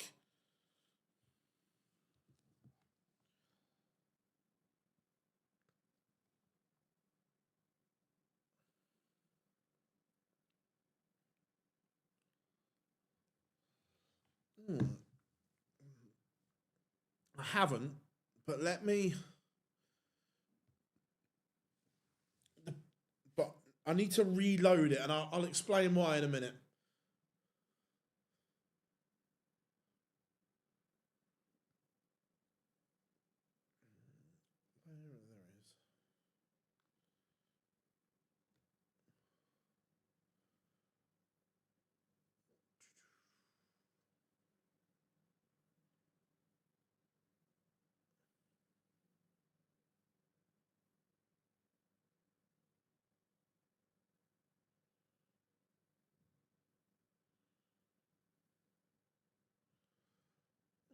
I can't even. What's it? It's called.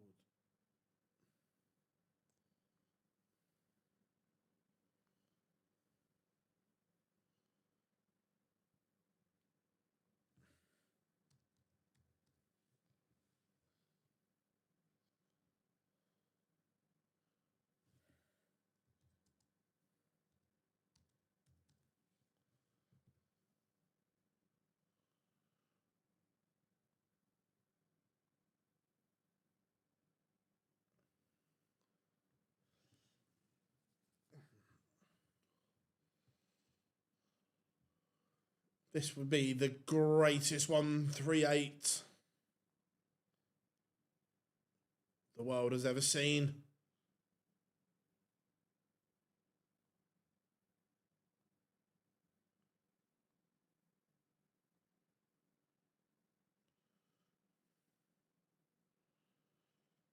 Bialecki is one away.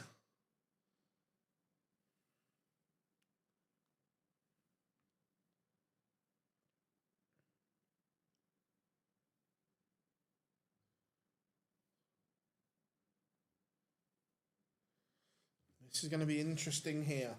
Can Nijman win 3 legs on the spin?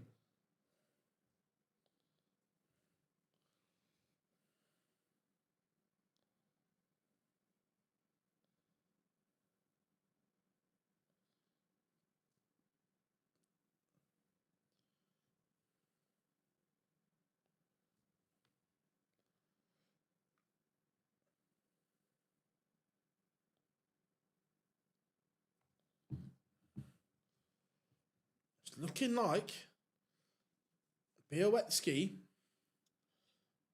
is going to end Wessel Nijman's run early. Again, Sebastian's averaging 99 across 9 legs. This is very, very good from Bialecki.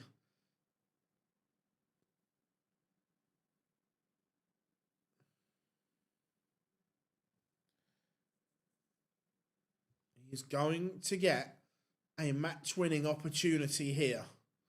81 for the pole. Double 13. And Bialecki has beaten WrestleMania. The winner of ET2 is out. Wow. It's a shock. Look, not because of Sebastian's ability. But Nijman still averaged 95. He's not done anything wrong whatsoever. Nijman's played okay. It's not as if he's crashed with an 80-something average. He's played 95-70. Bialecki's averaged 99-78. That is it is a shock, I agree. But I don't think it's a massive, like an absolute wow. But also, that's a big result for Bialecki's match play hopes. Because, look, he was slipping. However, the ones below him in Kevin Dutz and Sedlerbox are all out. So it was a massive, massive win. However, I've got to do this manually because I've not set it up on here yet. Are you ready? I said, are you ready?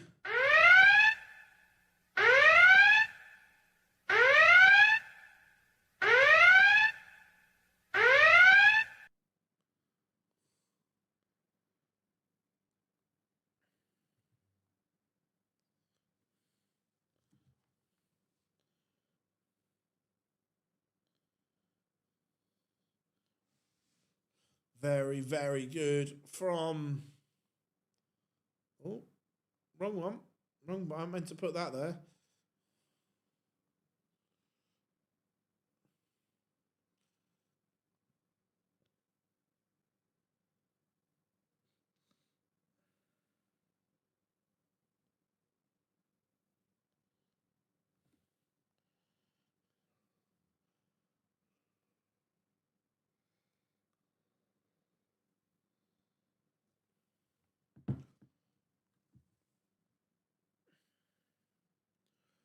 There we go. Barney's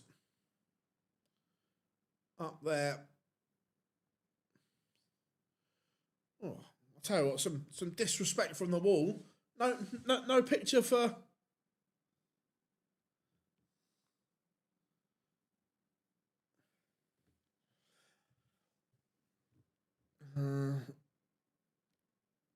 Oh, look, Sebastian's a great player. This is his second year on tour. Let's...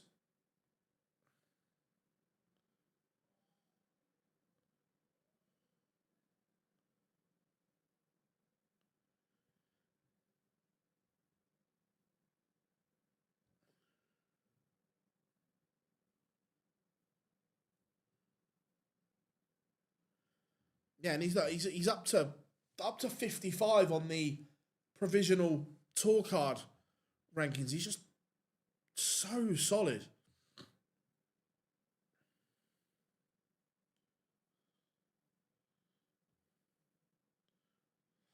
Right, before Barney comes on, I'm just going to the loo. I shall be back in a sec.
We're back.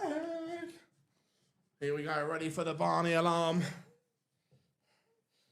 Barney fans, are you ready?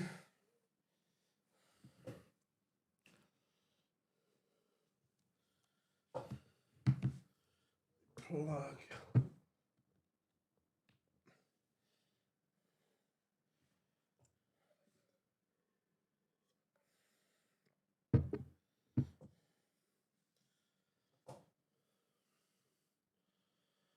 So, Swiss Phil on the stage. Be interesting to see what's set up. Barney uses and so on.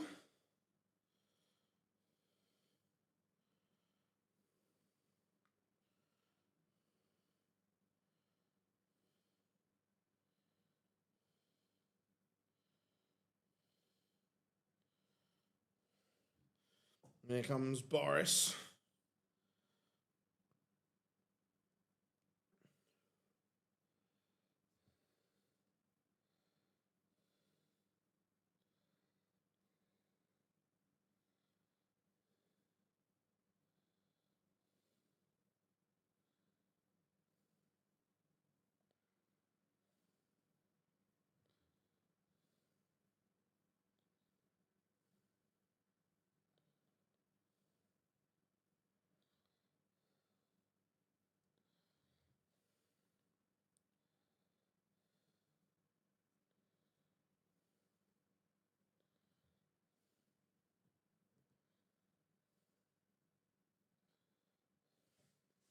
Right, here we go.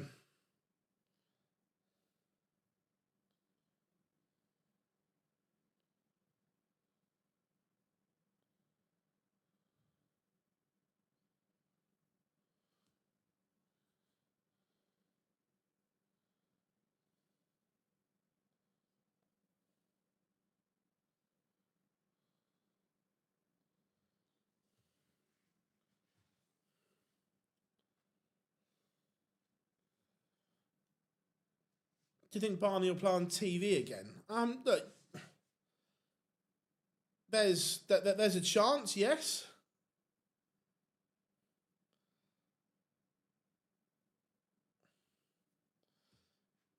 Look, he's got a lot of work to do though.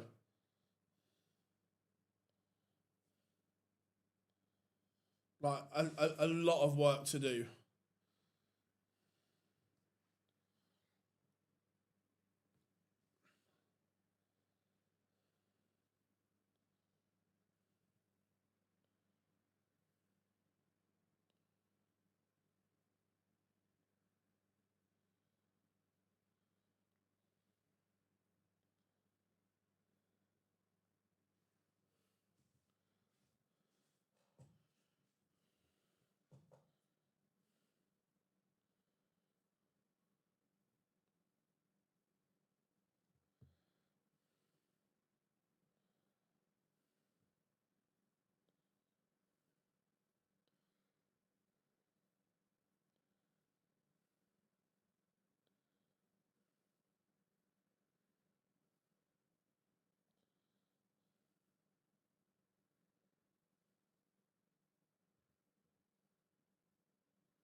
I don't know. I think Boris. Oh, you you wouldn't want to mess with big bad Boris.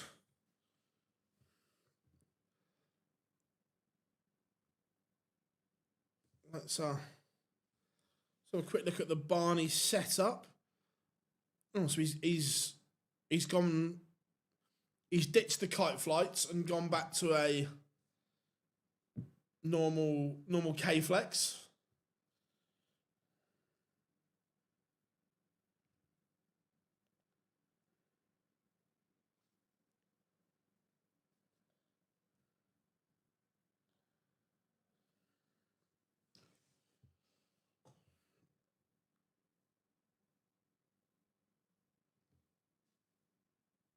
So Krcmar has the darts and he's gonna get first look.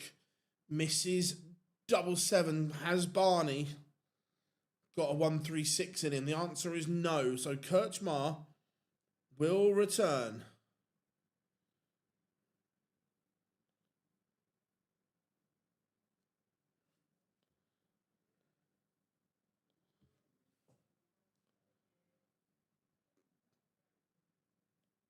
Boris is making a mess of this leg.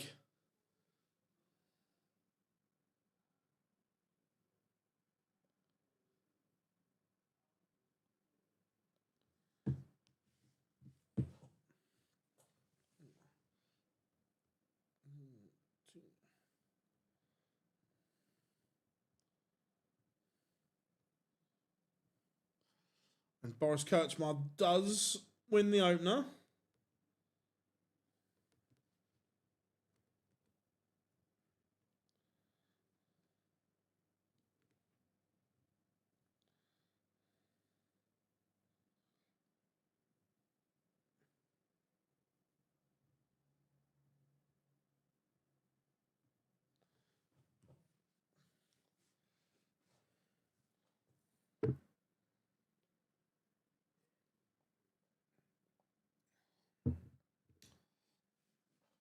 And already, Boris Krcmar is threatening the Raymond van Barneveld throw. Let's go, Boris, Croatia. I've never been to Croatia, but it is 100% on my bucket list. It looks amazing.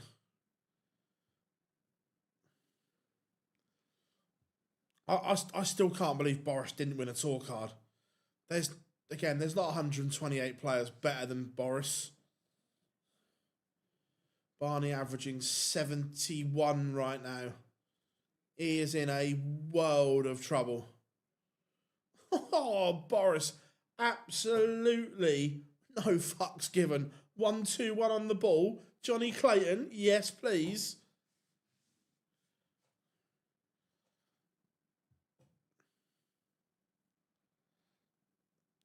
If Barney does eventually pull his finger out, big TV title. Faz. 180. The other thing that's not good for Barney at the moment is the constant chopping and changing. He just doesn't know what system works, what he should be using. Yeah. There's a few stars on that. Yeah, I can't remember how many times Boris has won the soft tip world championship, but it's a lot.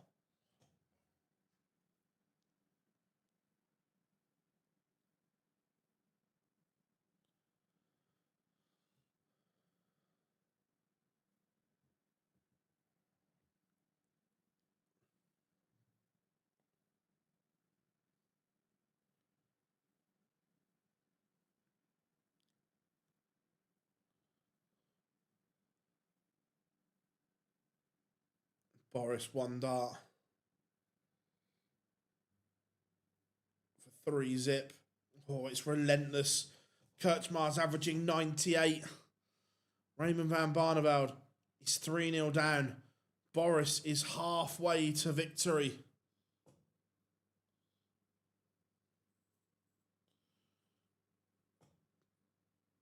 Yeah, it's mad.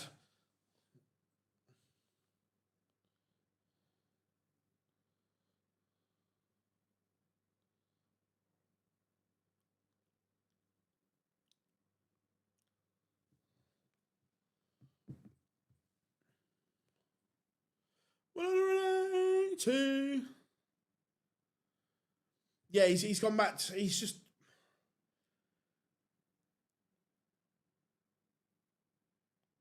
just watching him the last leg and a bit. He's thrown quicker and he's thrown with more purpose. He's not lobbed them. It's the last leg and a bit. The throws look better, but yeah, he just needs to pick a dart, a system, and just go with it. Ooh, I'm not sure if Boris will be or not. If he says he wants to be, I'm not telling him he's not.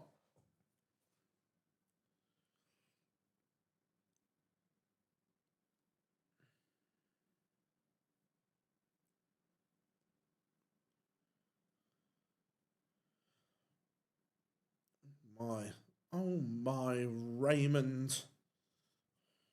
It's 4-0. It's a double break. Krcmar is just doing what he wants. See, and the darts for the double, Raymond slowed his throw down again, where the scoring phase, he was just getting on with it. I don't know what you think, but I think over the next year or two, they need to look at upping.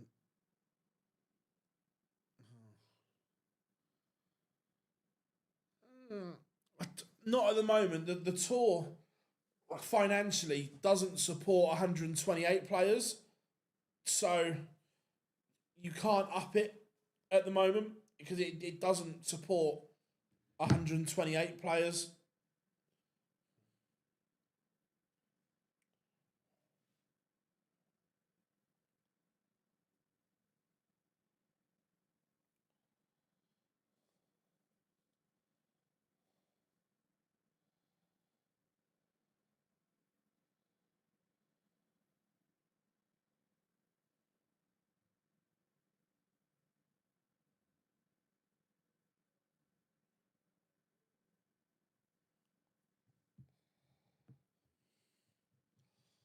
Yeah, it's looking like one-way traffic at the moment. To be fair, Raymond's improved. Don't get me wrong. He's not improved enough. He's up the average to 93, but Krcmar's averaging 102 here.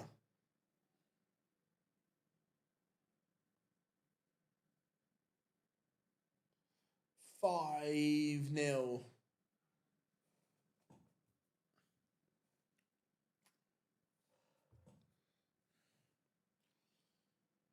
Here's Barney about to be bageled.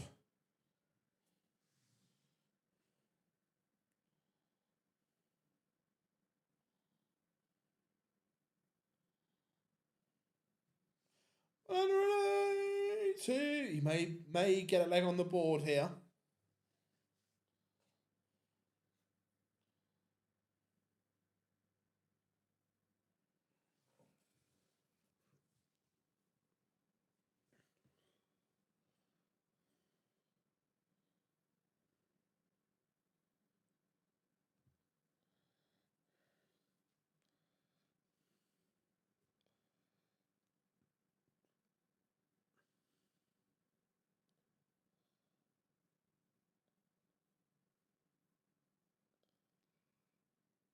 Barney, just get a leg on the board here.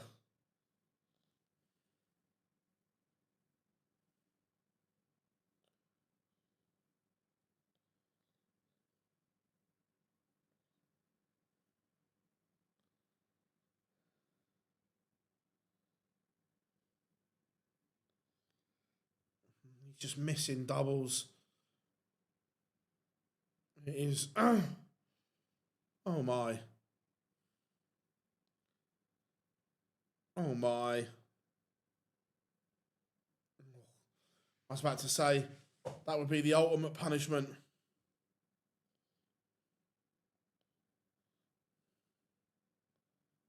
Yeah, Boris still plays soft tip as well. Barney has a leg on the board.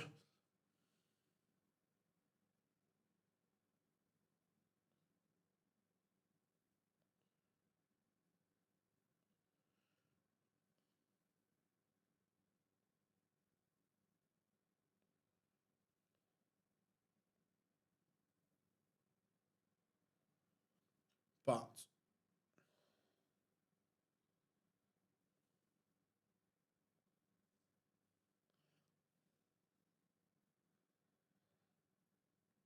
Krcmar is not letting up.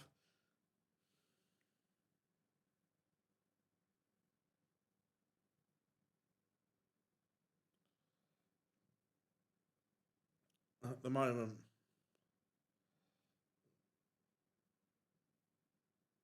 It is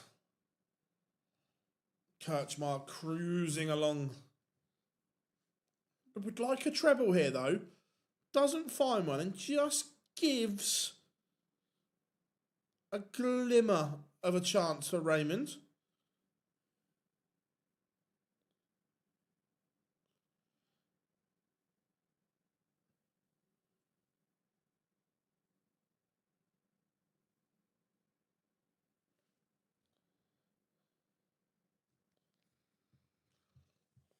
Yeah, he's had chances.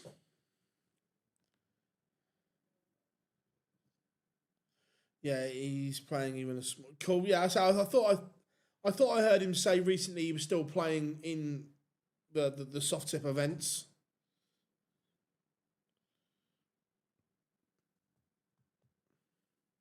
And there it is, job done. It is a demolition of Raymond van Barneveld. Boris Krcmar, no mood to play nice.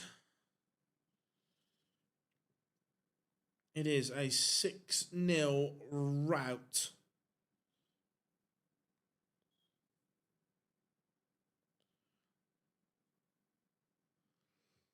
Three games to go this evening. Coming up next, it will be Daryl Gurney against Ian White. Boris enjoyed that one. They're smiling away.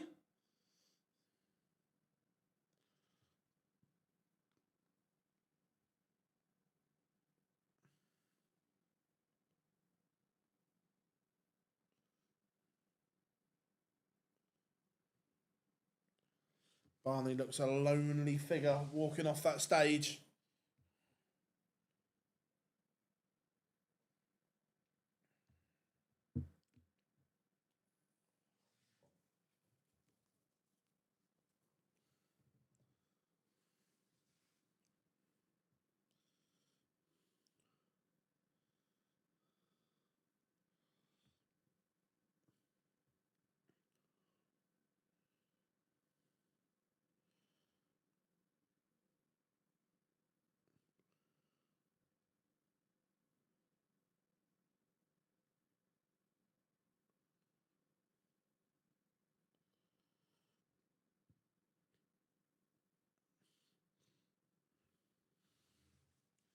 So, yeah, Krcmar plays Littler tomorrow. To be fair, if he plays like that, it'll be I'm not saying he wins, but it'll be a decent game.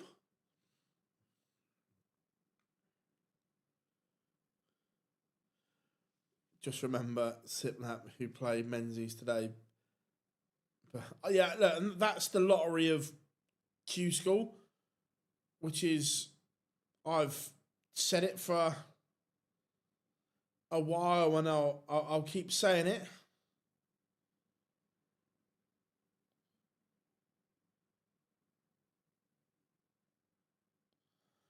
The system is slightly flawed.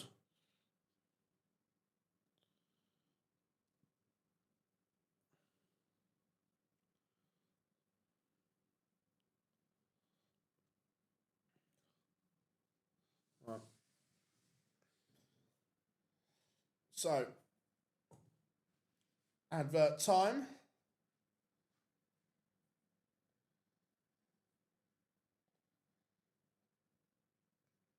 We've got the Power Rangers in as well in Weezer.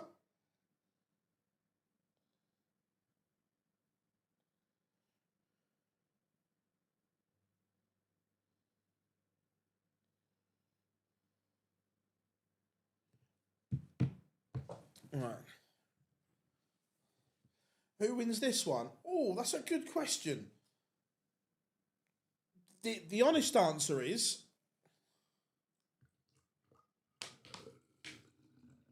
I don't know. Because they could both play brilliant, they could both be horrific, or they could both be somewhere in between.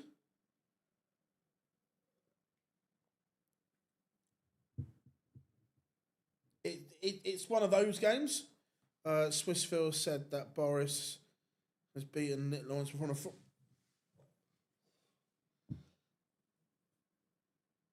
No.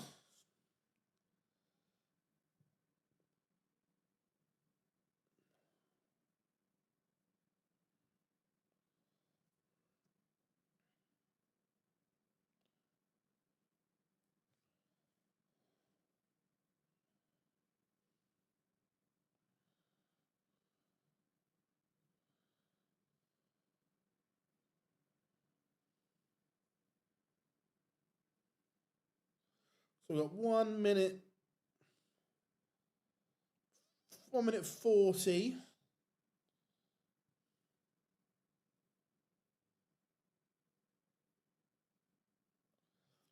Till pictures return. Ian White, Daryl Gurney. What do we all reckon?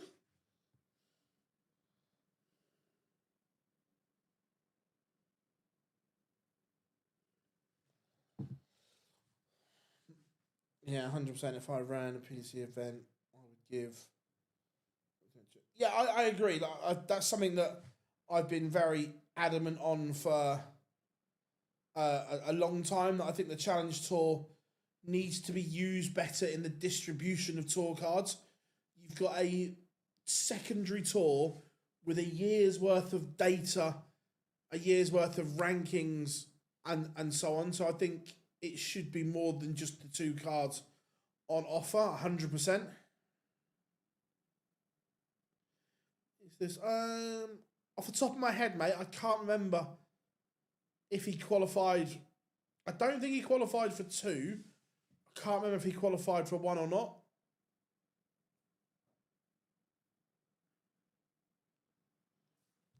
Right. 15 seconds to go.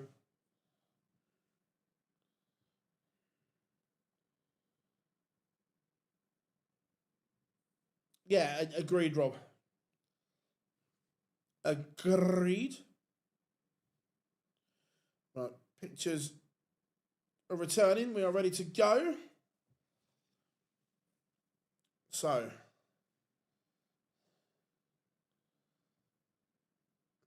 it's Super Chin.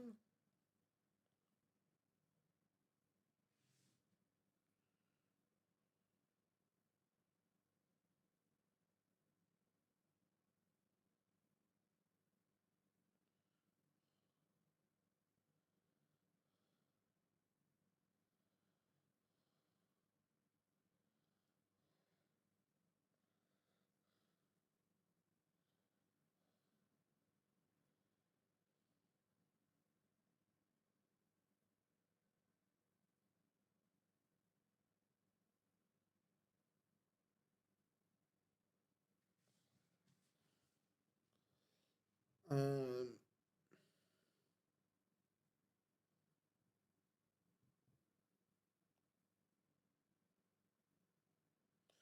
Swiss Phil in shot, so we are ready to go.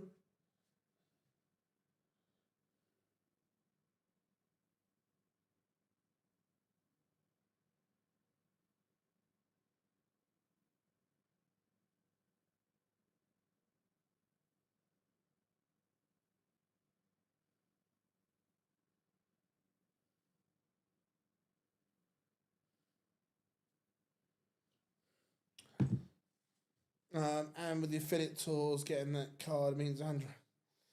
Yeah, again, the same as Boris. There's not 128 players better than Andreas Harrison. Just not having it. Just not having it. Not having that, mate.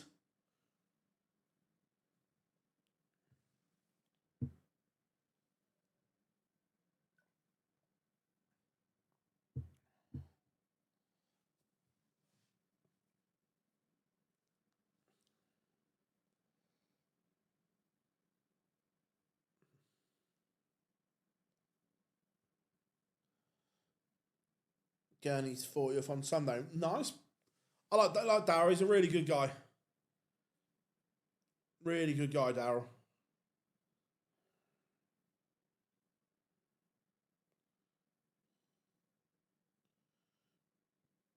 When does it start? Just that the walk-ons are on now. Ian White's on the stage, so he's got to wait for Super Chin to walk.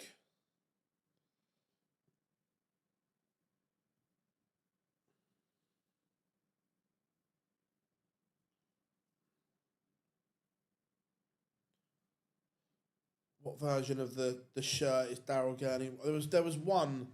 Was it like the green and brown? Just looked horrible.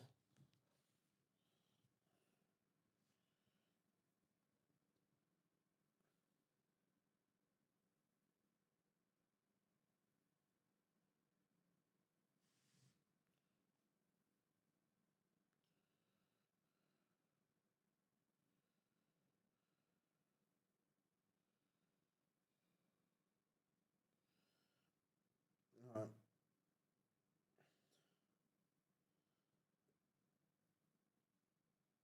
Darryl Gurney is just about to walk up the steps.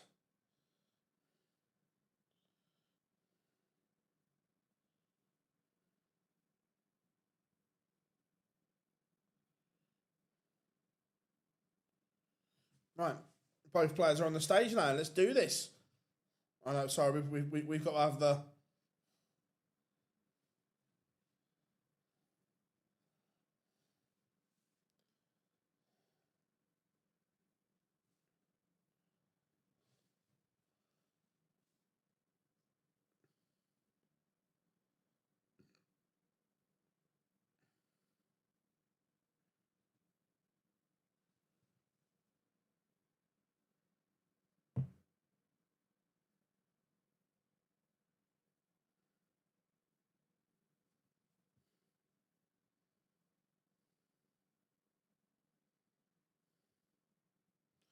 Right, they're loving a bit of Sweet Caroline. Can we just get on with the darts now?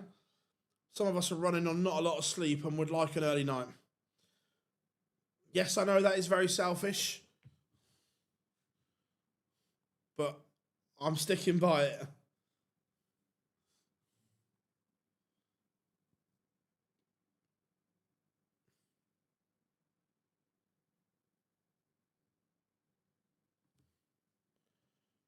Yeah, I'm with you, Rob. Get on with it.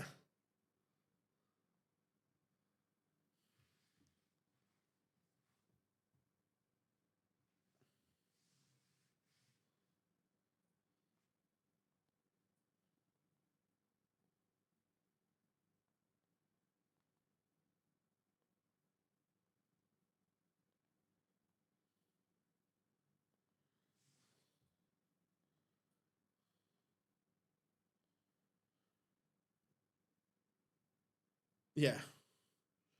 Yeah, she's like, can we just get on with this, please?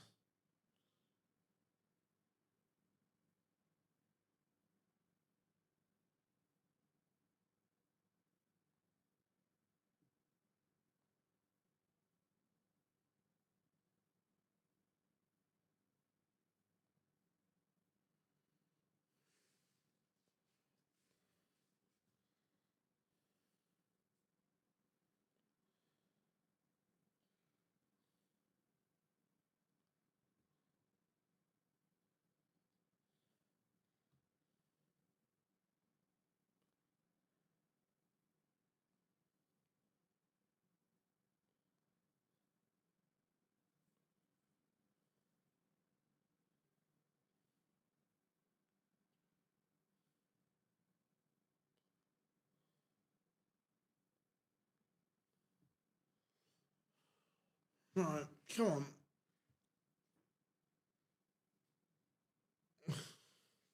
Yeah, no one wants an encore, Rob. No one asked for an encore. No one wants it. No one asked for it.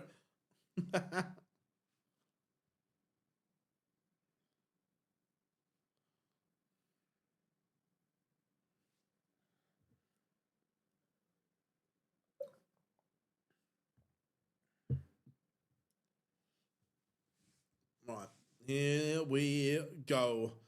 Leg one, Super Chin against Ian Diamond White.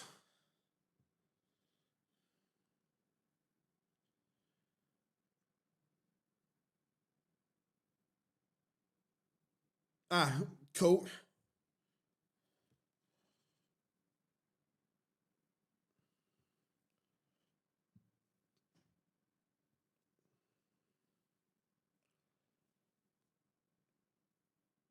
So Super Chin through first. But Ian White has made the better start here. Daryl Gurney needs to find something, needs to respond here, needs to up the levels, and that 140 is better.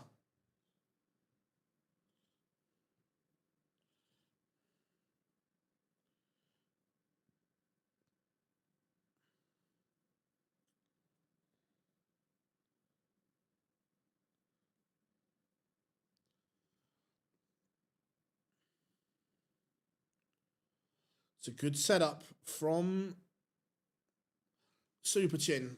Or has Ian White got the greatest 138 in the locker? He might. He might. Oh, I was getting ready to go. I was getting ready to go on the best 138 the world has ever seen.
It is 1-0 Gurney. He's gone from being a little bit uncomfortable to effectively taking the darts off Ian White here.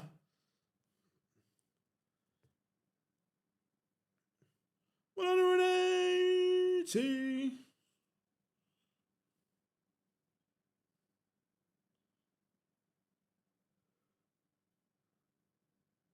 Yeah, I say he was the start of leg one. He was a little bit slow, but now he has found something.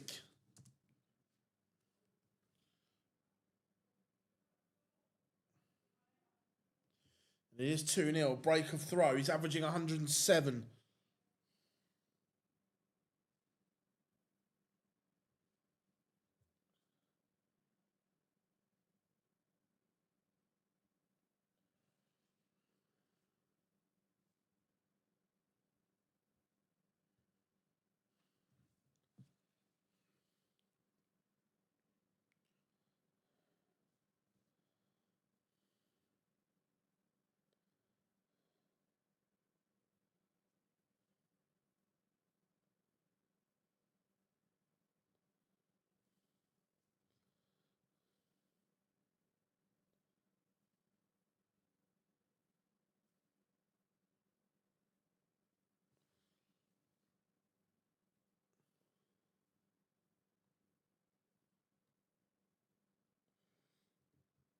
Very good from Super Chin here. The average was around the ton mark.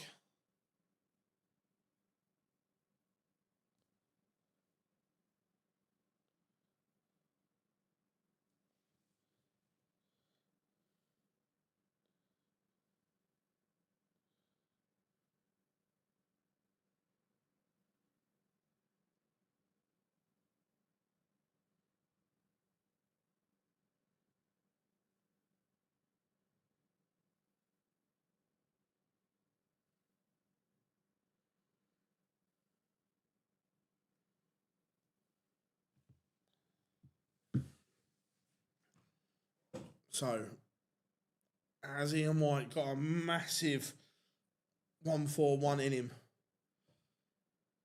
Otherwise, Gurney's looking like he's going to be halfway to victory.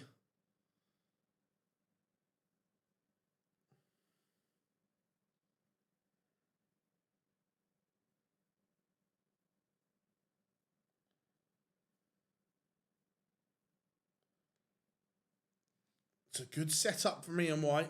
Just says to Gurney, don't miss, because I'm ready. I'm poised. He might get a go. And he will. Super Chin has missed 3 clear in hand for a 3-0 lead. Can Ian White get this game back on throw? He can. That looked unlikely. Gurney will be livid with himself. He'll be annoyed.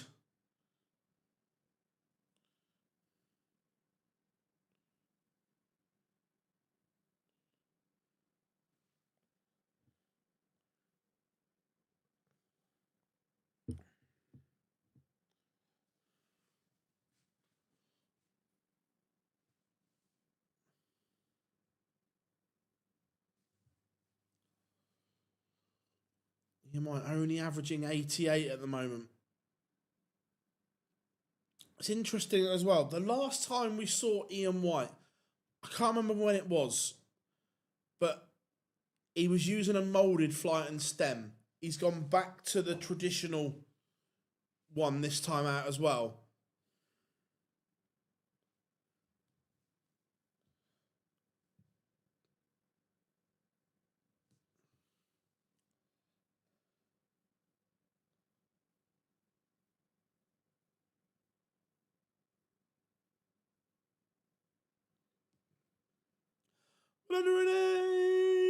A couple of minutes ago, this looked like it was going 3-0. Now all of a sudden, the blink of an eye, 2-2 could be on the cards.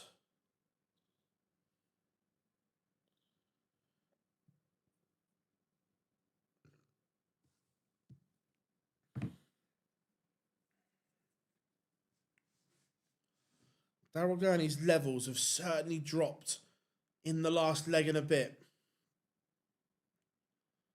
which corresponds with those 3 missed starts at double eight. Confidence is a little fragile.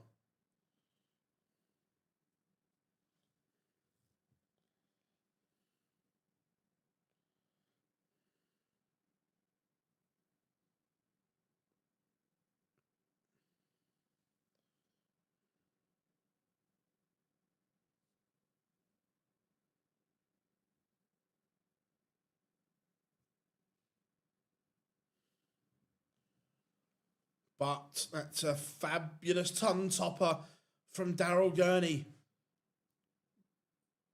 He has turned this one around once again.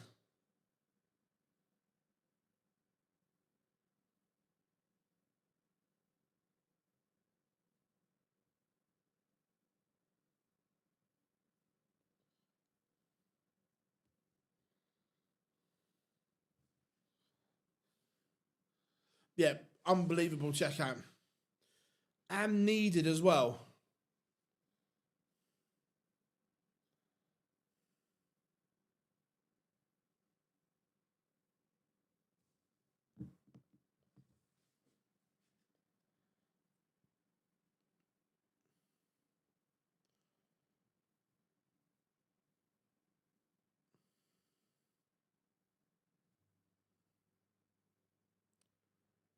$182. He had a leg and a half off Gurney. He has found it once more. He's up those levels. The average is back north of the ton mark. 104 for Chin.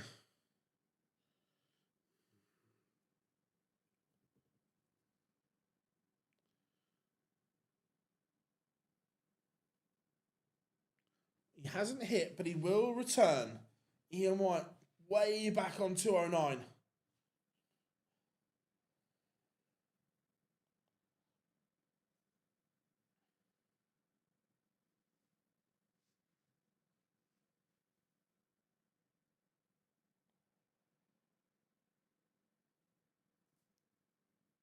No, Gurney doesn't want to make a mess. And doesn't. That's a good leg from Super Chin. Because now there is a 3-leg deficit in the scoreline.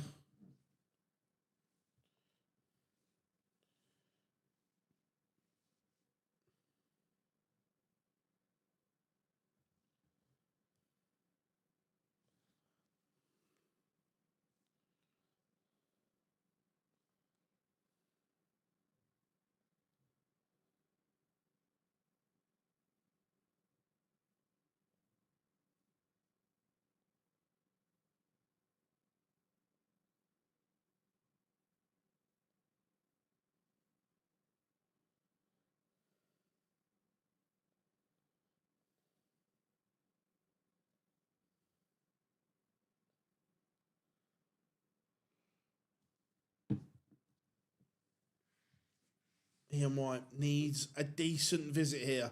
Cannot invite pressure. Ton. That was the minimum requirement.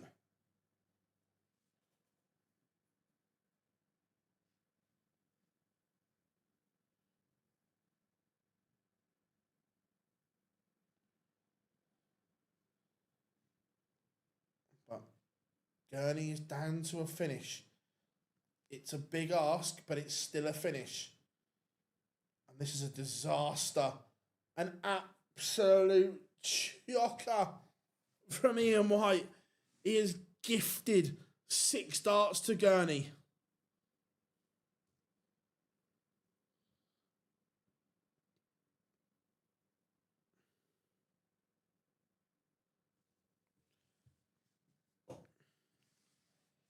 That is catastrophic from Ian White.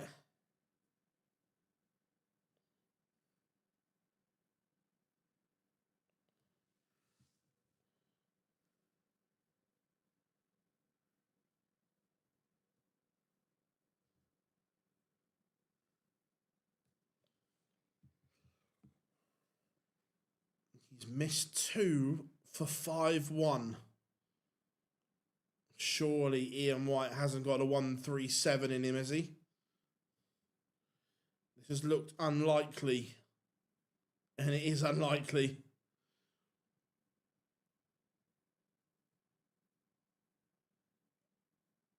So now Super Chin, 8-8 for 5-1. And he will have the darts in the next. This could be all she wrote.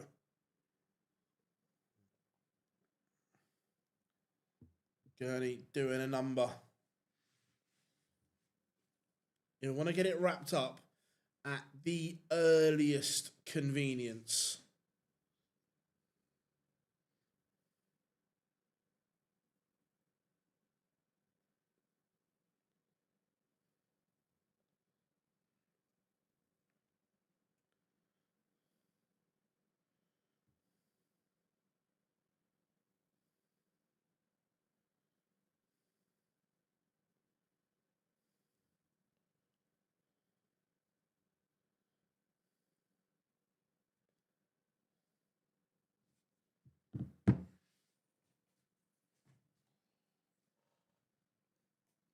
Looking more and more likely that that is all she wrote.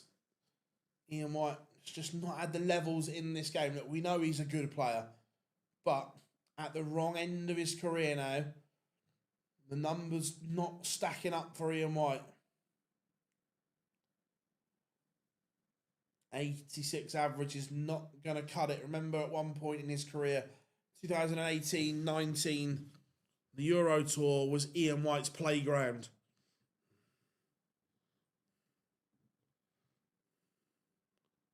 Where now it's all just a little bit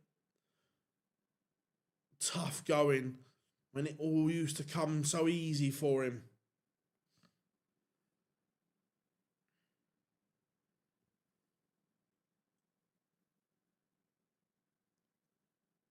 Yeah, I don't think he was ever close, but I think he was in the conversation. Does that make sense? Where he's in a shortlist, but he wasn't near the top of the shortlist. Does that make sense? Yeah, and Daryl Gurney completes victory. 97-88. Very good from Super Chin.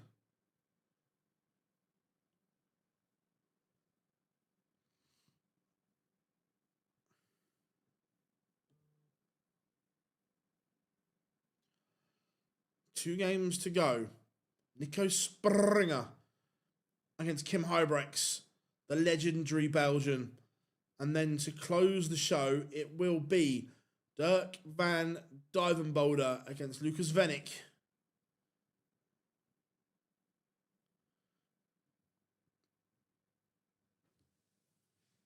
So, Springer seemed to be rejuvenated last week, but he's going to have the crowd against him here.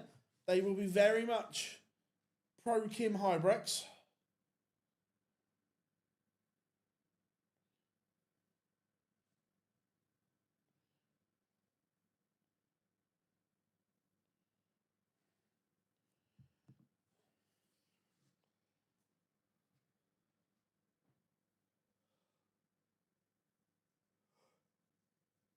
Oh, excuse me.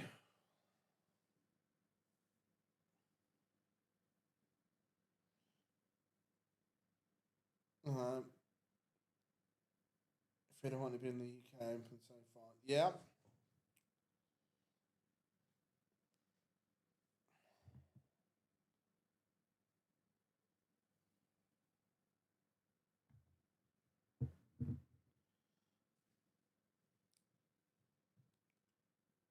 So what are we saying then? Score predictions for Springer against Huybrechts.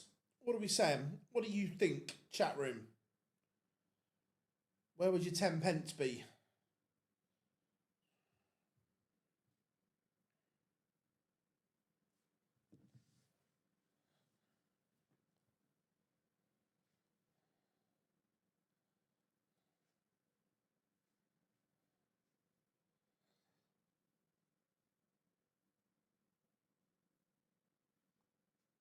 Huybrechts. 6-3 Springer.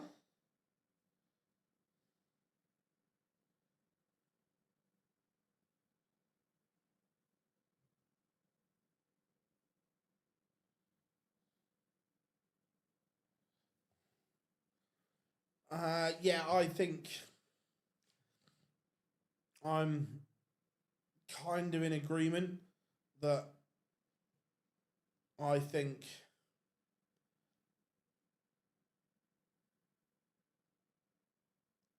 this might be the year where it doesn't happen for Kim Huybrechts. Where is he on the old tour card? Race. Yeah, so he's got to make up 9 grand.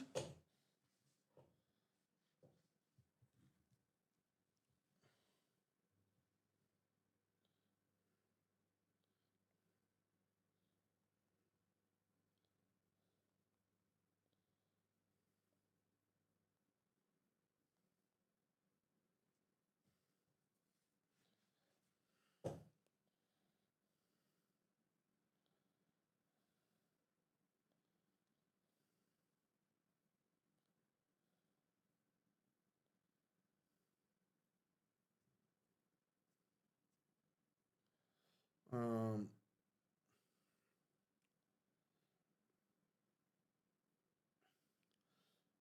one thing I've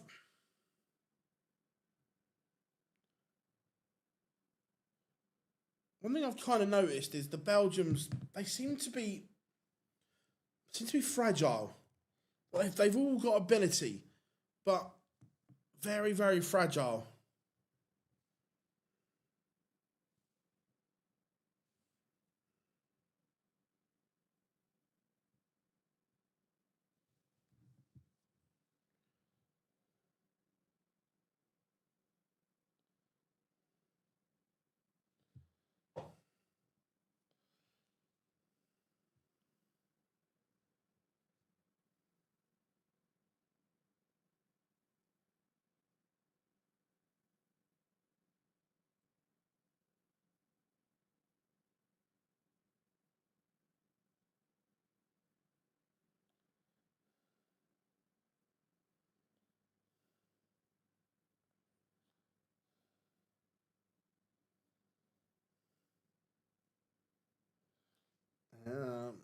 So, just waiting.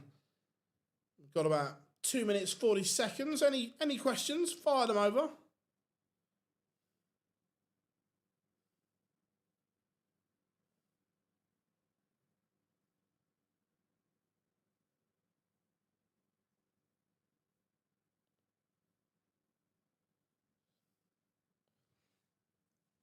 So a quick check in on the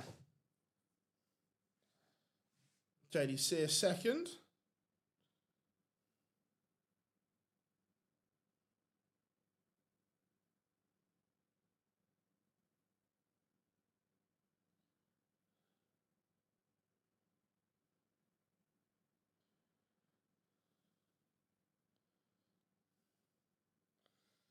Well, that's not good.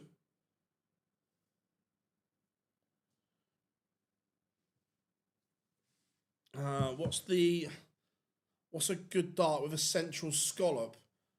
If you can still get them, the Gary Anderson unicorn ones. I think there is phase 2 maybe. That's got a very central scallop on it. The Winmore Joe Cullen's has got a very nice central scallop. I think there's more weights and variations in the Cullen as well. I'm sure the Andos only came in 24.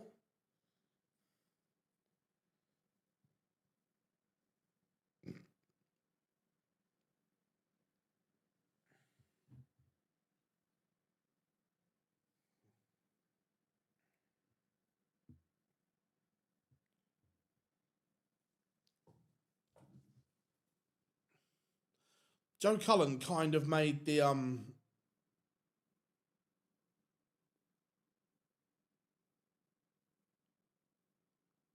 scallop fashionable again.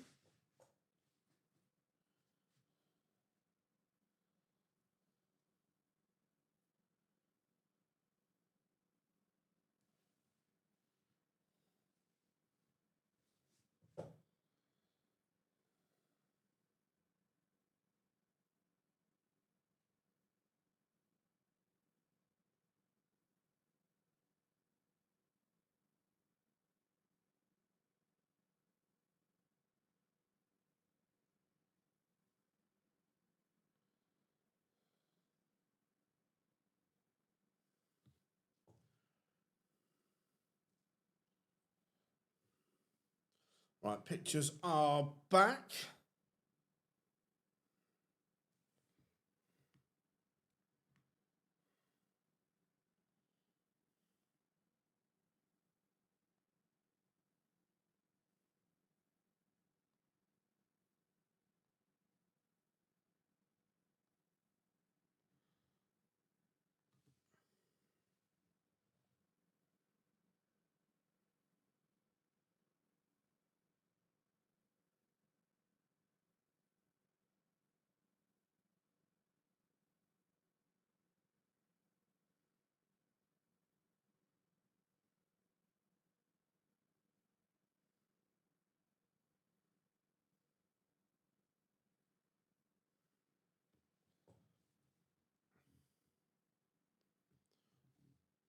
So, 2 games to go.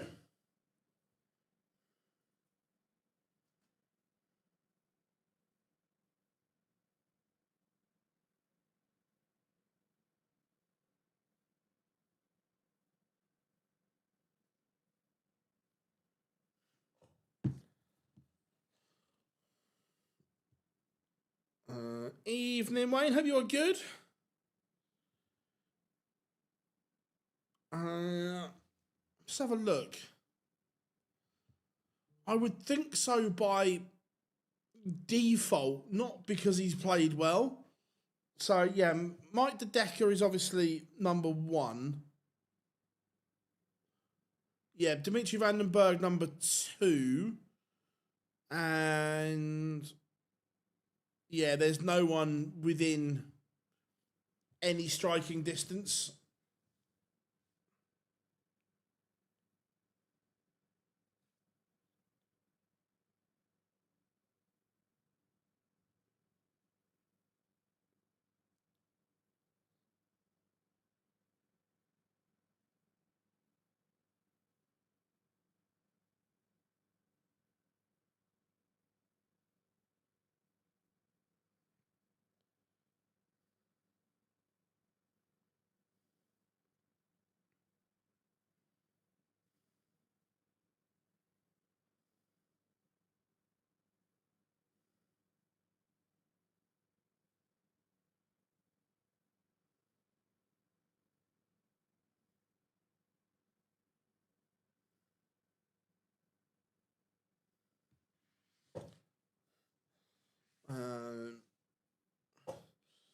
Yeah, 2 more. Quick bit of food, and then an early night. I am a little bit tired, shall we say? It's been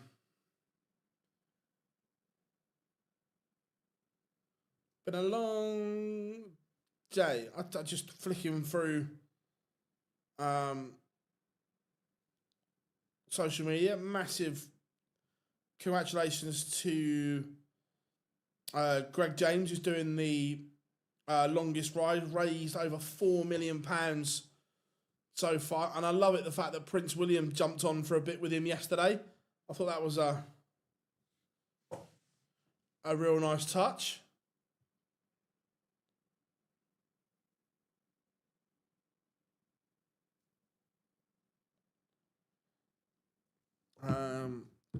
Who do you think is the best left-handy beside what right now? Ooh, I'm trying to think who's a lefty. Obviously, Wade's out in front.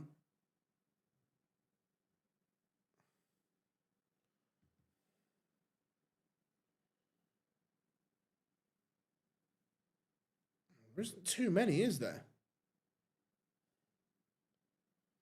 Ranking-wise, I think it's Zonneveld next.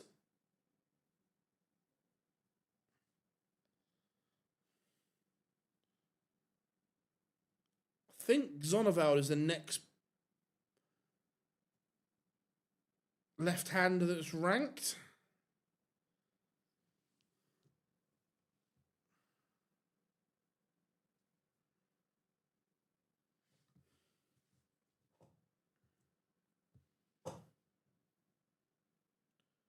Jim Williams.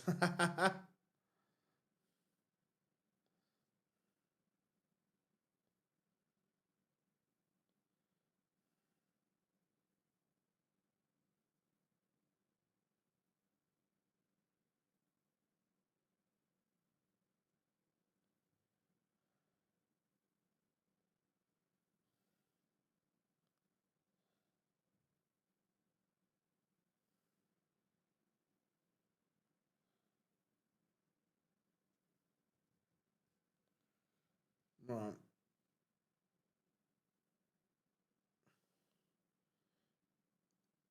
Got a bad hand there. I've not got the sound on. Was it horrific?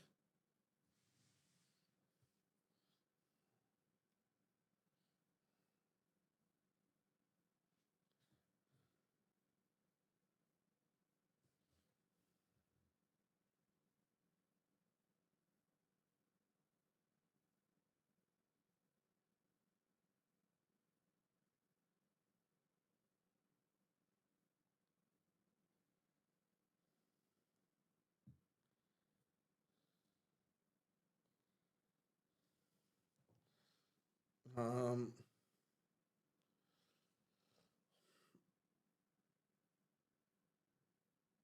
I don't.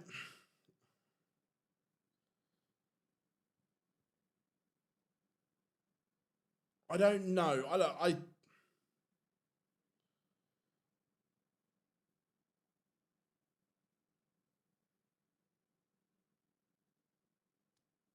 Would I like Ireland to have a Euro tour? 100%. Whether they will or not, I don't know.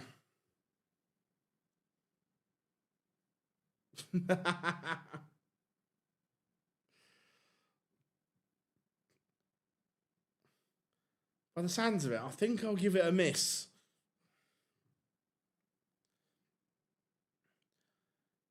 If we're measuring it against Dirks, is it worse or on par with Dirks?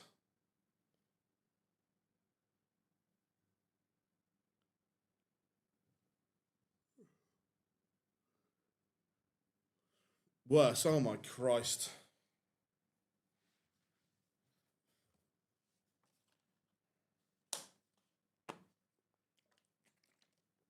Right, Springer has won the ball and will throw first. So here we go, the penultimate match of the... Oh, sorry, it's Huybrechts throwing first. They got it running away. And he kicks off. 180.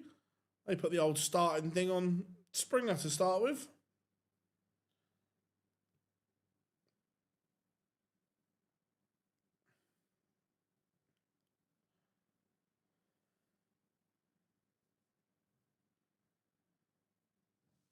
Yeah, the rhythm to Springer's game, it looks like he's just carrying on from last week.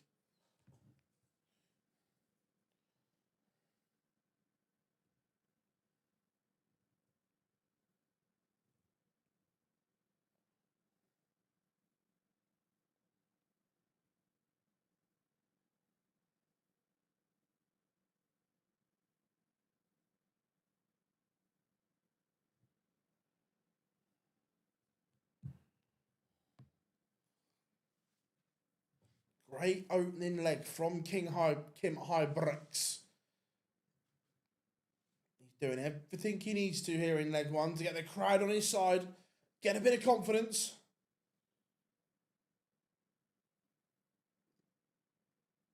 And he does take the opener 1-0 to the Hurricane.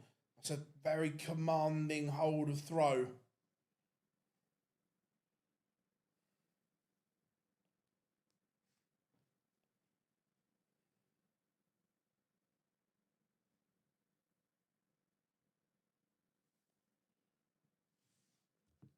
This is warming up into a top tungsten tussle at the moment.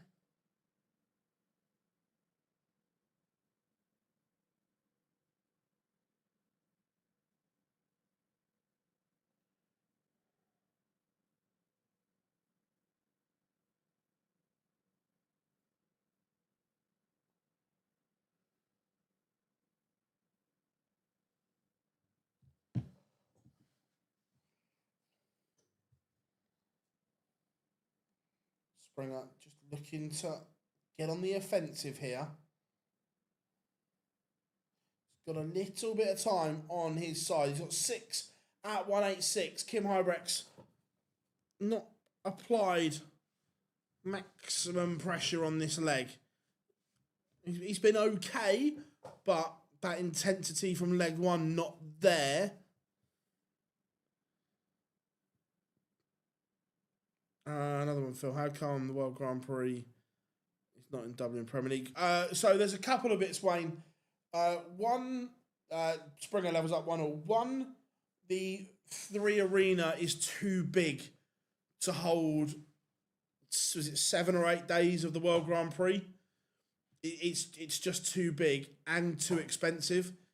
It costs a ridiculous amount of money to hire the 3 arena. So it just doesn't make sense to. It just doesn't work. Look, would I love the Grand Prix to go back to Ireland? Yes. But when they said the City West Dublin, that's very, very loose. So wait a minute, I'll get the precise mileage up.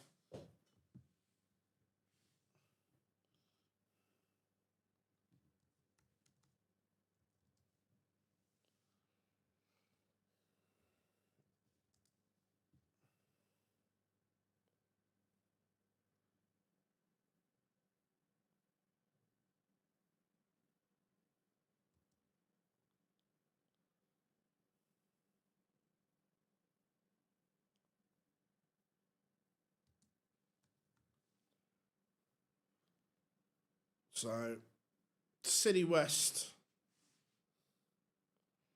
to, I'm just going to go, let's go, right, I've just gone the City West to the centre of Dublin is a 30-minute drive, 21.3 kilometres.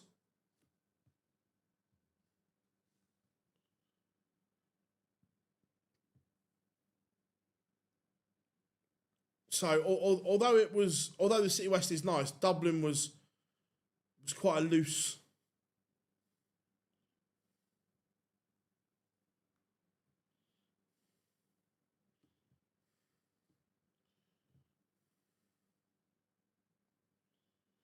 Kim Huybrechts is back in front.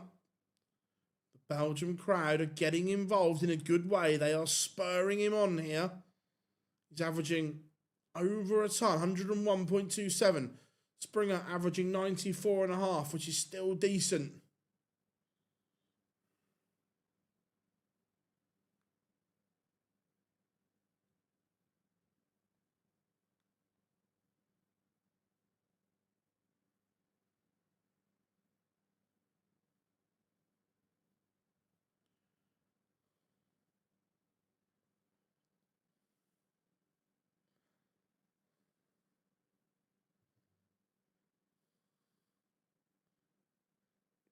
It's about 45 minutes on the Lewis, yeah.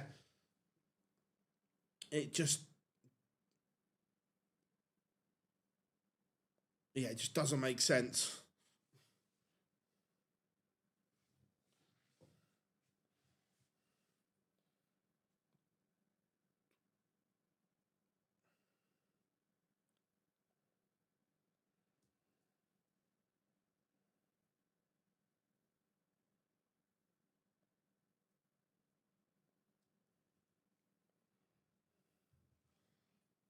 Big moments here. That's a good finish from Nico Springer under pressure. And if he hadn't have won those games last week, I don't think that goes.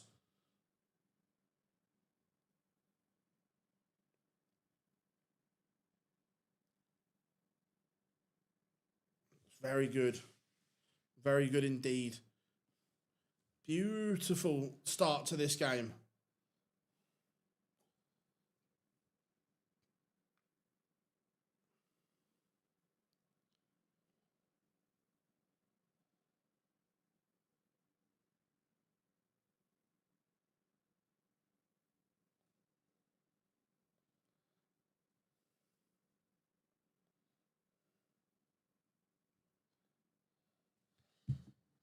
Again, I know I asked this afternoon, but if anyone is new in here, please like and subscribe. We massively appreciate it as we try and get to 50k.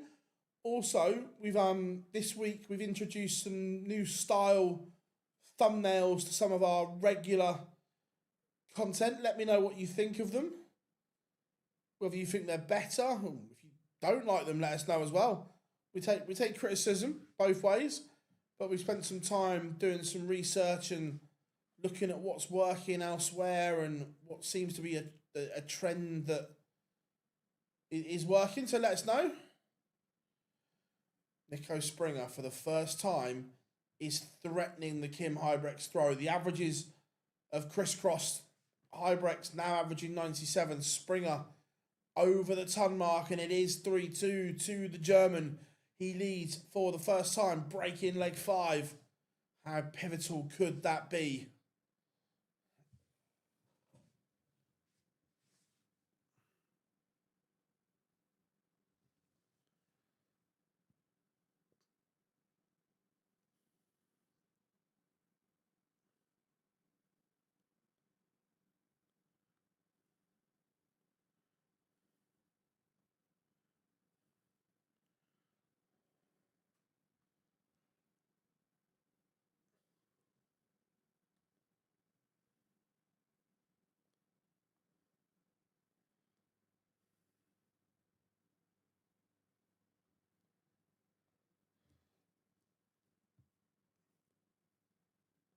But Huybrechts has responded, which is a good thing.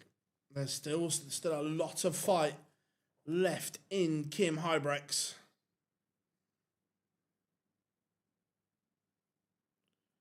A lot of fight indeed.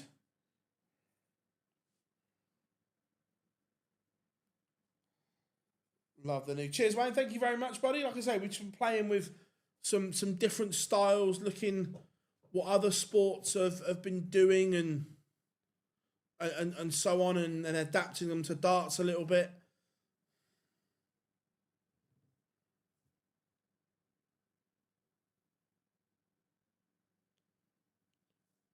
Really good from Huybrechts.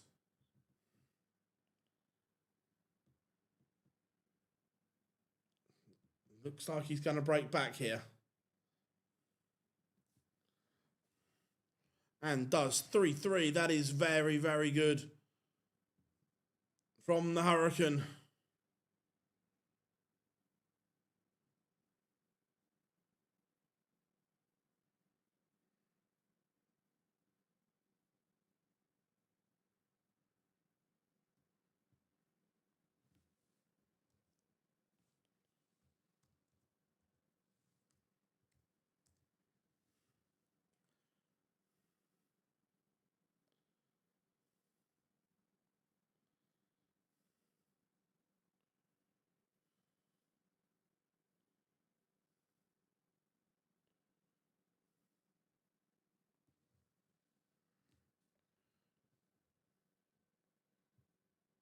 Fabulous response.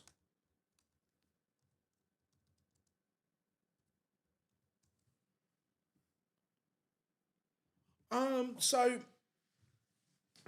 we kind of launched in June 2020. That was very good game.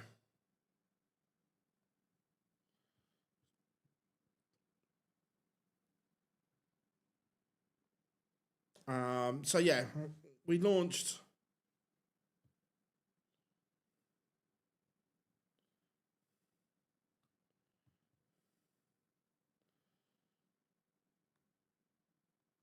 we launched then. The thing is as well, when we launched, we started everything from scratch. Like, everything started with nothing. New graphics look really... Thank you very much. Bobsy, like I say, it's been some good work to get them there and so on.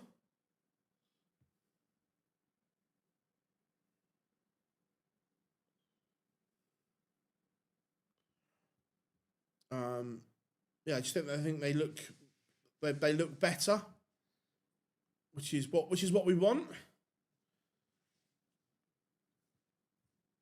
This game's probably got Decider written all over them.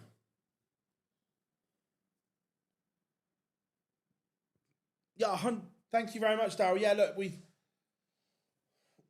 we know where we want to get to, but it's a long game. It is the thing. You see other people trying to cut corners and so on, and we're like, no, we know what the plan is. We know where the growth is, and so on, and things like doing more streaming and whatever is massive for our growth as well. Like, don't get me wrong, the interviews are incredible, love doing them and so on, but more live interactive content as well. I'm not gonna lie, when we did the Premier League watch along to see how it went, that really took me back, how popular and how many of you guys got behind that. Because we kind of started the whole watch along theory like this, doing it because these games weren't like available on TV and so on. So it's really great how you guys seem to want them, which is amazing.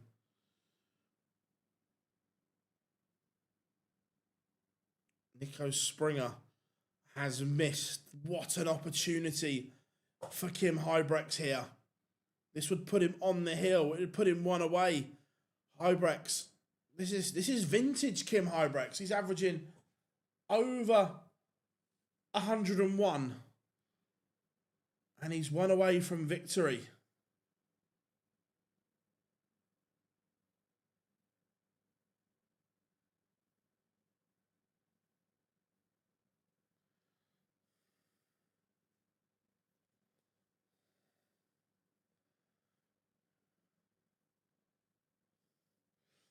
Cheers, Bob. Like I say, we try and make it fresh, and the stuff that works, we try and go, right, that works, but how can we improve it? It is the thing. Cheers, Darryl. Thank you very much. He averaged 100 in one of the matches the Belgian qualified. Nice, but it's all right doing it on the floor, but he's doing it on a stage. He hasn't done that for a long time. Oh, what is the Bournemouth lad doing? That's a shocker of a penalty to give away.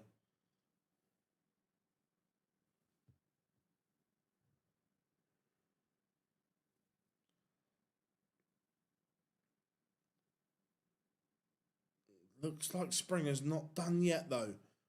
Or could Huybrechts win it with here, fishy, fishy?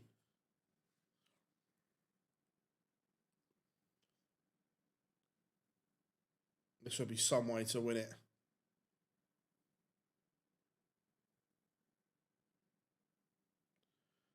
He's not gonna. So Springer to effectively put this tie back on throw.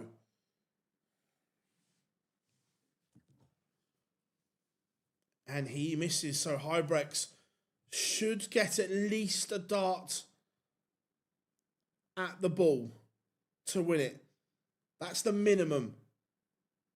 I don't know what he's at because that changed in absolute rapid fire. So I'm going to have to watch it on the screen to see if he's hit the ball or if he's hit a treble. Yeah, pin double 12. Yeah, David, it just changed like that. I was like, Look what it means to Kim Huybrechts in front of the Belgian fans.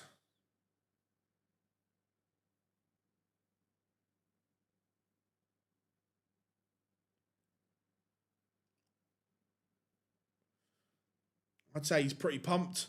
He's pretty excited. Yeah, that's the best I've seen him play in a long, long time. We have one game to go. The Obergenius, the unpredictable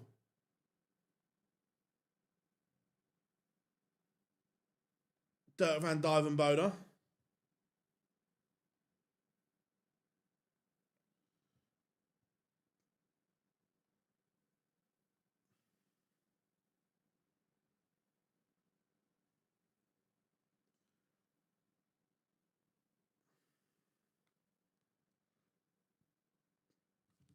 So, maybe we just need. Oh, the fans have responded to him though. That's a very, very good display from Kim Huybrechts. Twist Phil, you don't need to talk to him too much. Just 'Cause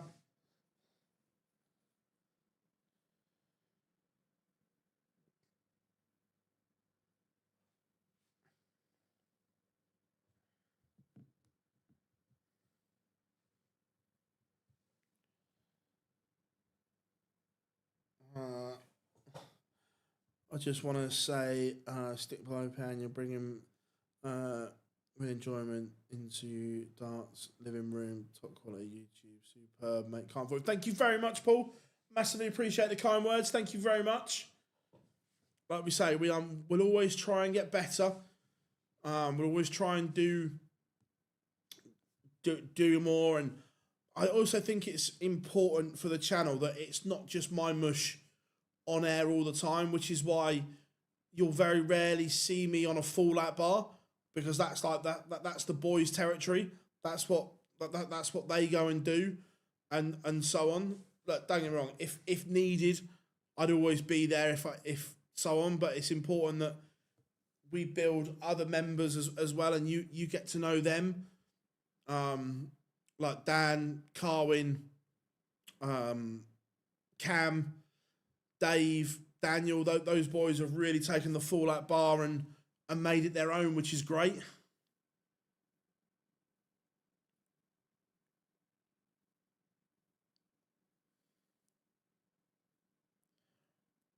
Oh, 100%. Look, Bo is massive, and we will keep an eye on the women's series tomorrow as well, so we know what's going on with it.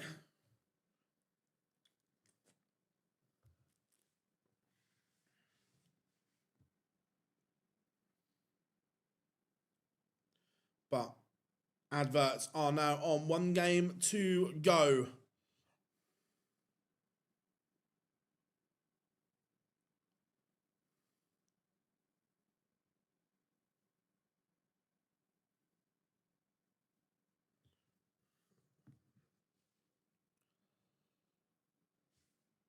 So around 3 minutes till the final game. Hopefully it's quick. So I can get some sleep.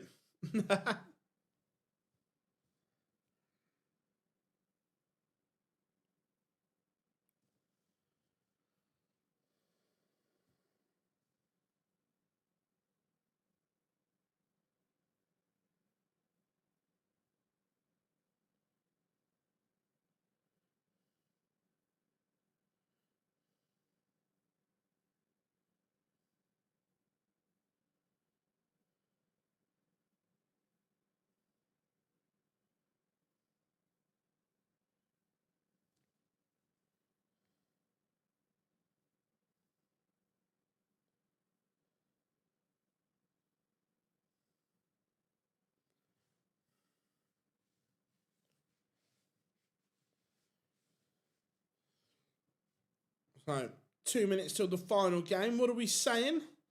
Who are we?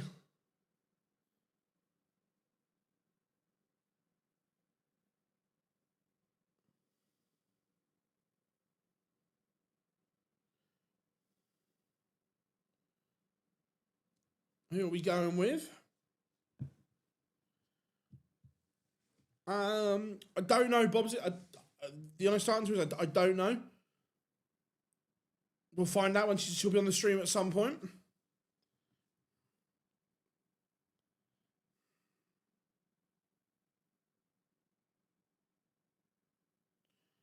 Oh, what an equaliser from Bournemouth.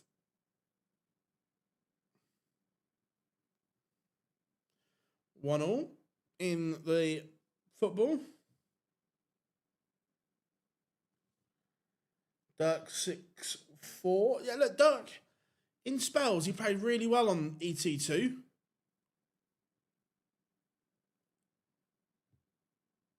Right, under a minute now till pictures return.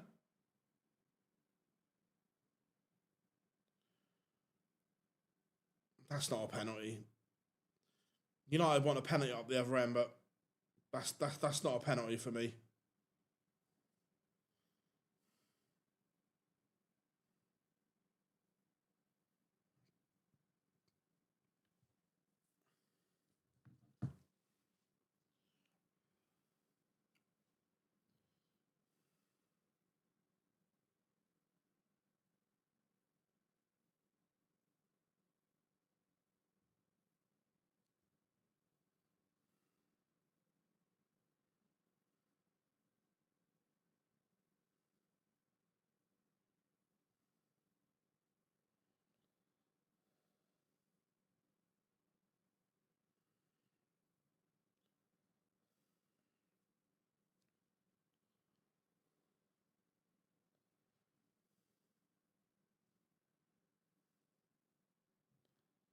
So pictures are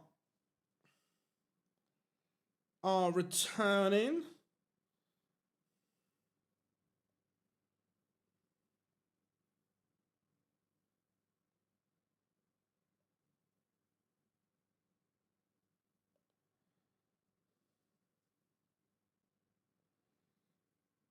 So, final game of the session. Lucas Wenig, Dirk van Duijvenbode, strap on. This should be good. Strap yourselves in because this could be incredible.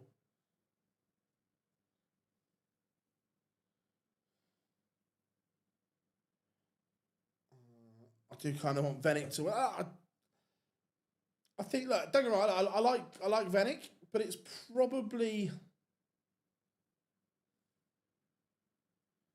kind of better for the tournament if Dirk wins. I think Dirk has got more chance of going further.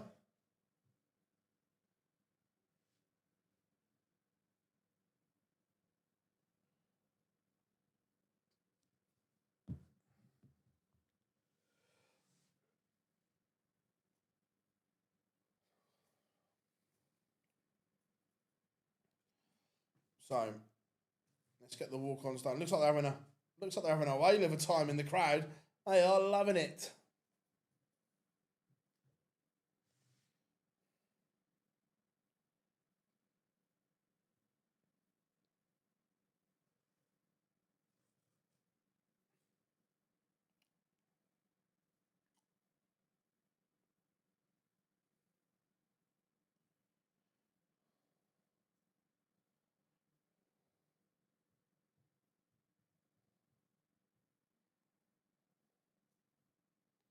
Right, Swissville for the last time today, getting the players on.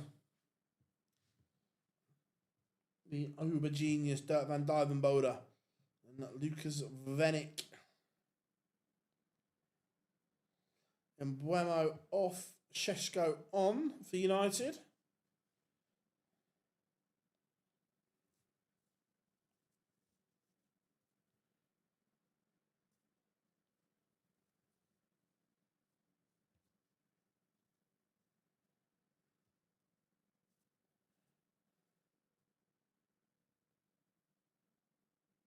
Oh, and Slabhead's just scored for United.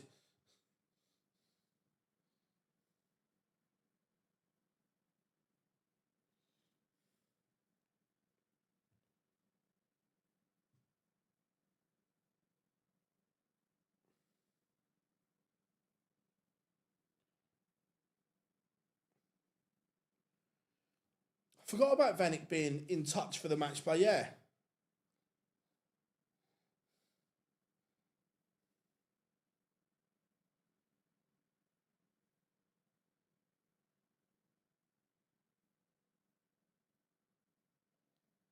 Oh, is that a foul? Not from that angle.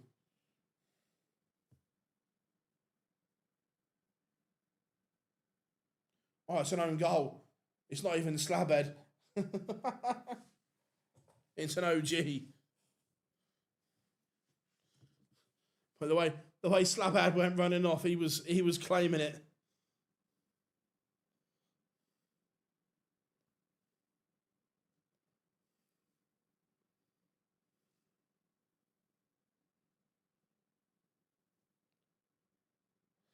Here comes Dirk, the Ober genius.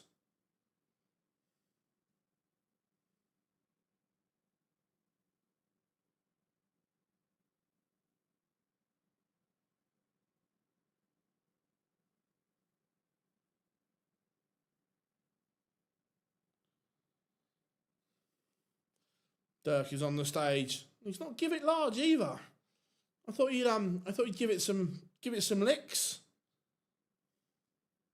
Well, now he is.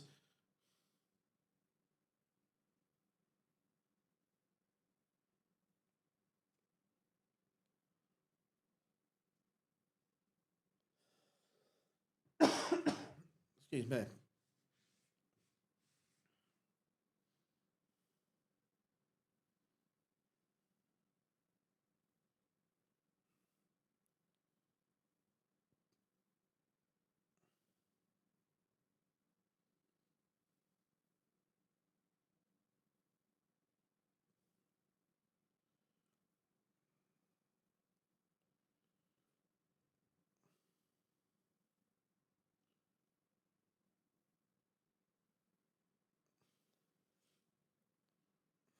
Love that, Rob. Love that. It's a disaster for me. I think I get an assist from Bruno, but I've also got Hill who scored the own goal. But I've got Bruno as captain, so it's probably a little bit better. They're still going for Dirk in here. It's mad. Madness, I tell you.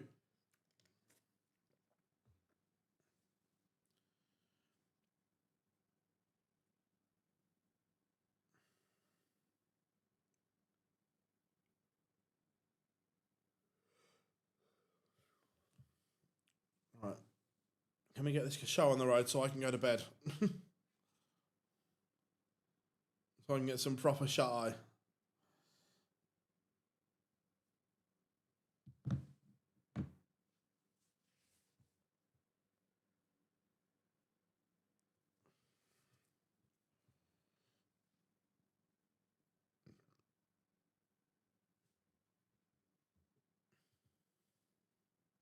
Right.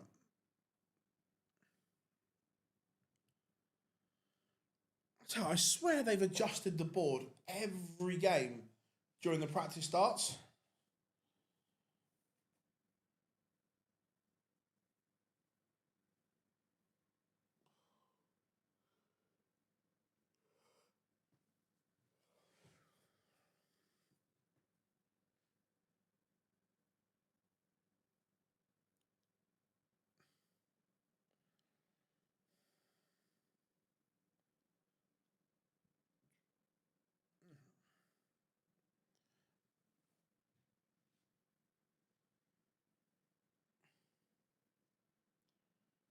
They normally do, Rob. Normally you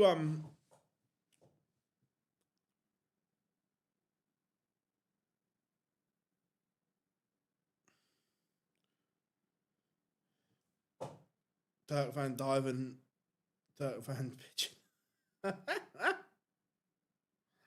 Oh, I love Dan.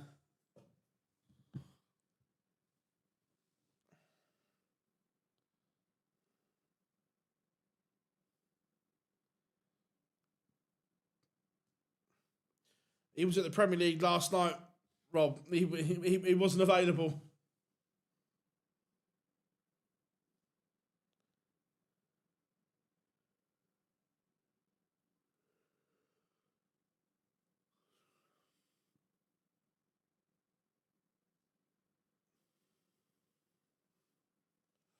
Right, here we go. Let's do this. Final game of the session is underway.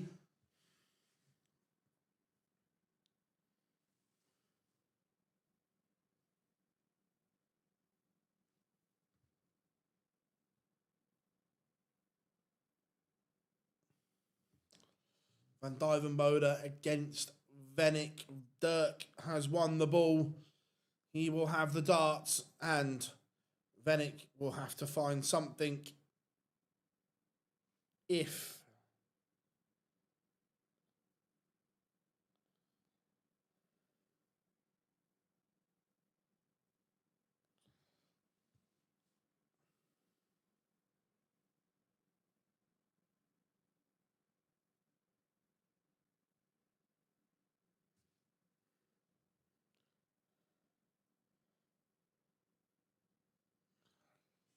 2-2-2 for Dirk when he comes back. Wenig not really threatening at the moment.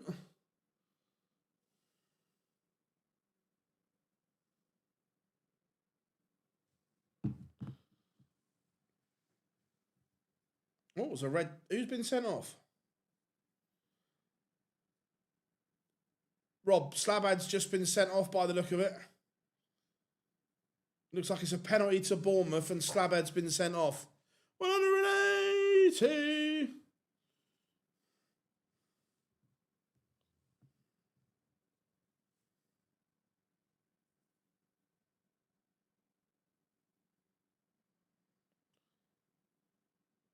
I want to see a replay. I haven't seen it yet.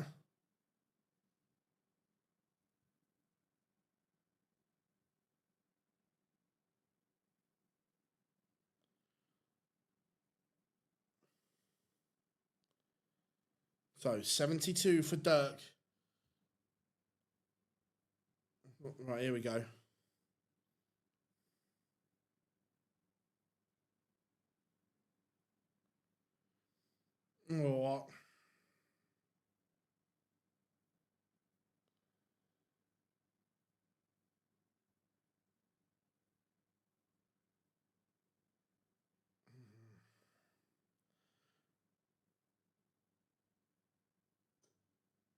Oh, I don't think that's not for me.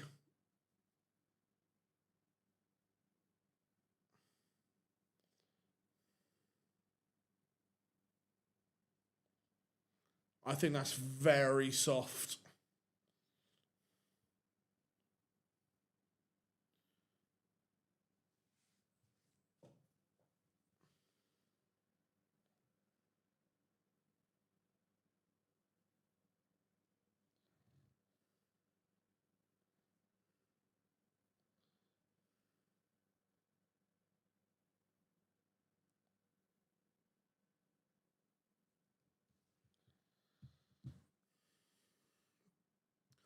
What a response here from Wenig.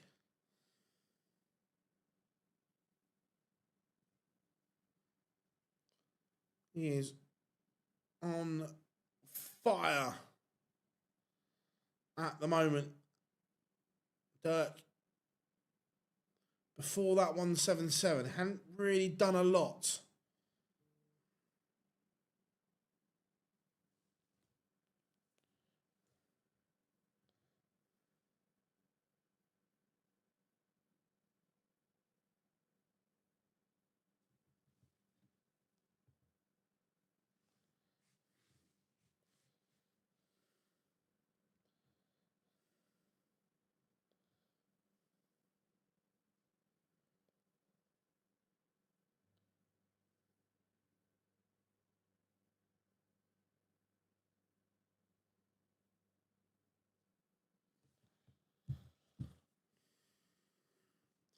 And in the blink of an eye, Wenig has levelled this one up, 1-1.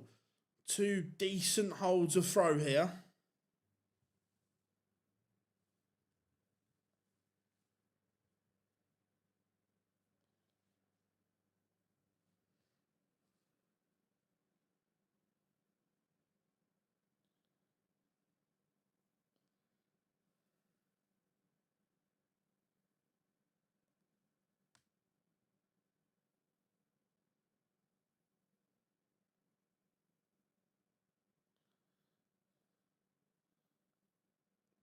Wenig is just asking questions here.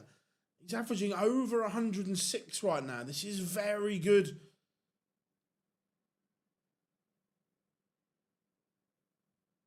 From Lucas Wenig.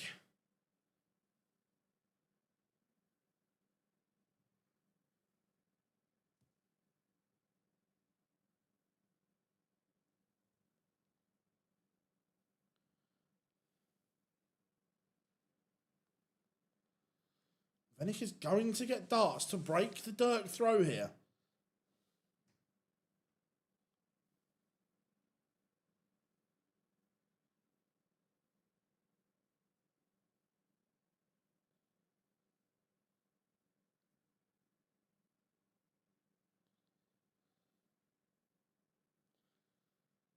That's fabulous.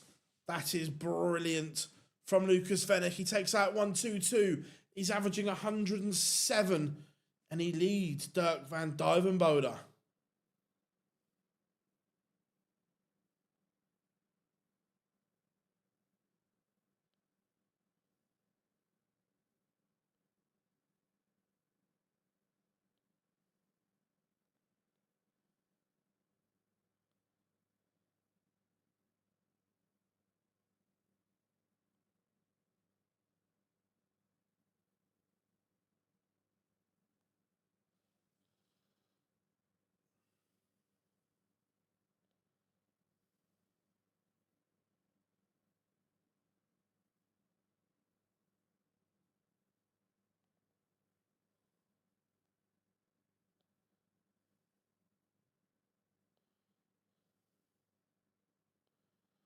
Dirk needs to find another gear at the moment.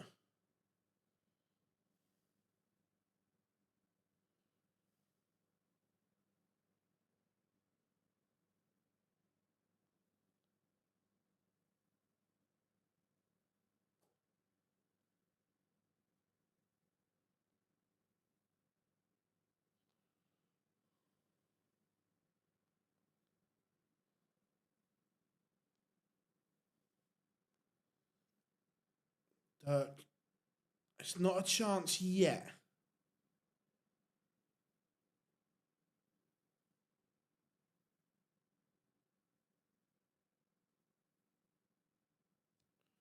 It's not a chance yet. It might be now because Wenig doesn't leave a finish.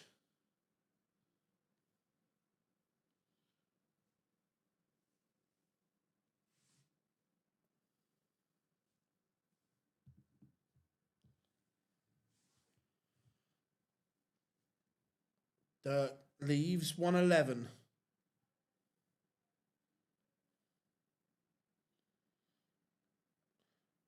Oh, I don't support either team, so that doesn't worry me. But I think it's extremely soft.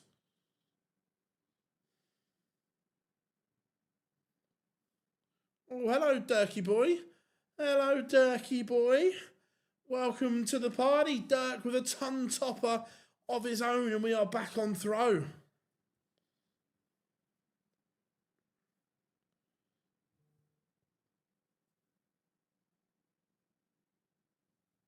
And then kicks off 180.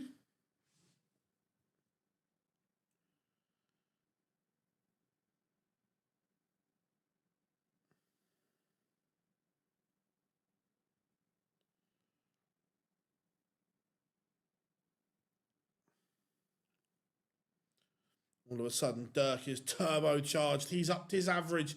He's now over the ton mark. Wenig has just dropped slightly below.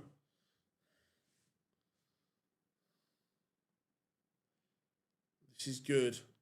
Good from both.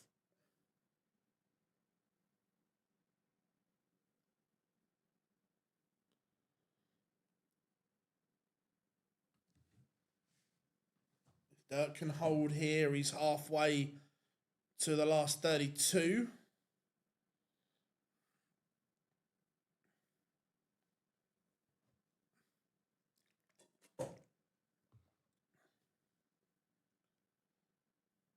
$91 for Dirk. Doesn't need, doesn't need to go a double-double or Something like just set it up, come back, 3 clear darts in hand. Good board management from Van Duijvenbode.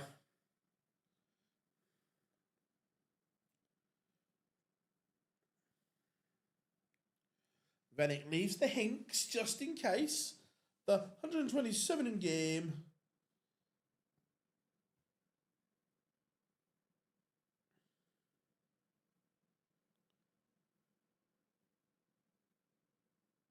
Dirk's made a mess. An absolute mess. Leaves double 5 if he comes back. If he comes back. Balls out for Wenig. Misses, but look, this is no gimme. Double 5 can get messy quite quickly. For this reason.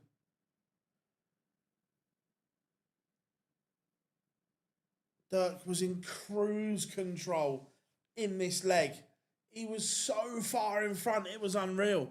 Now, Wenig looking to break once more.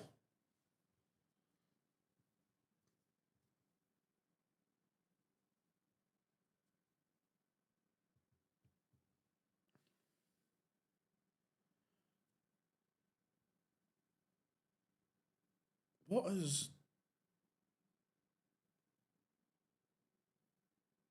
has Wenig done there?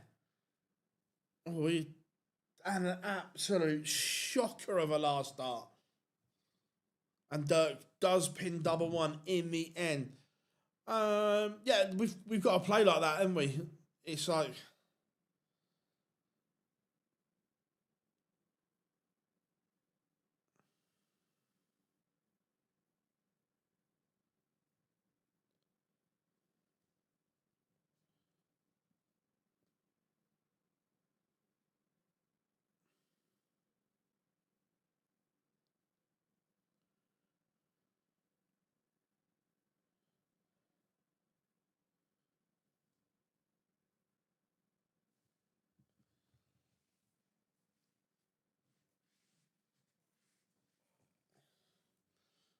All of a sudden, Dirk is now asking questions of the Wenig throw. This could be a pivotal moment here.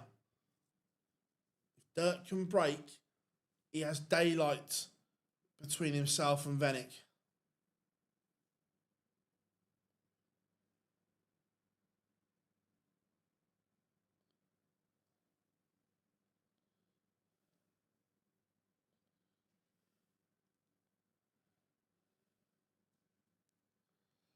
Again, Dirk's power scoring is going to give him an opportunity.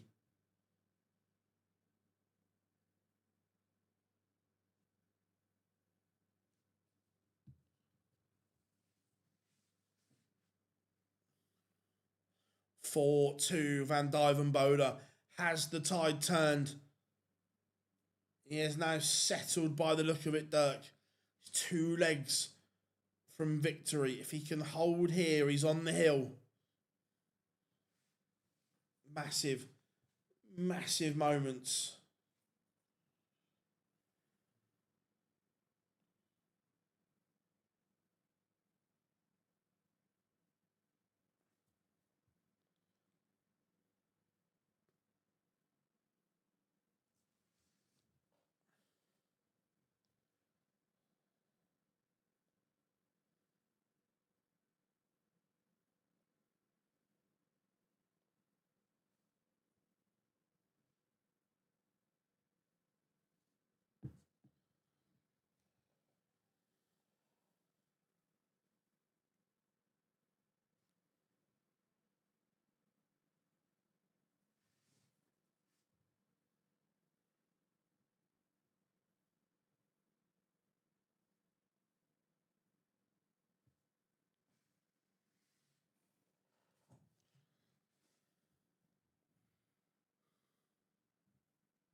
One, 2, 2 for Dirk to go within a leg. Wenig has dropped off the last couple here. He's not in the same area as what he was.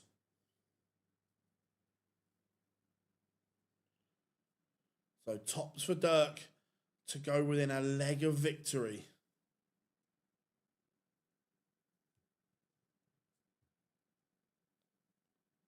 Double 5 gets him out of jail.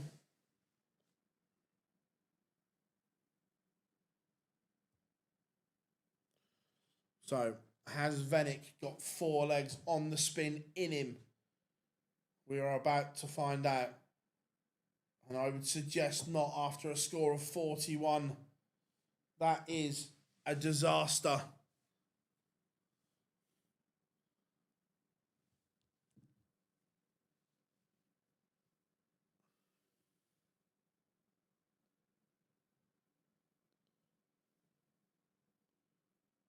But responds 180.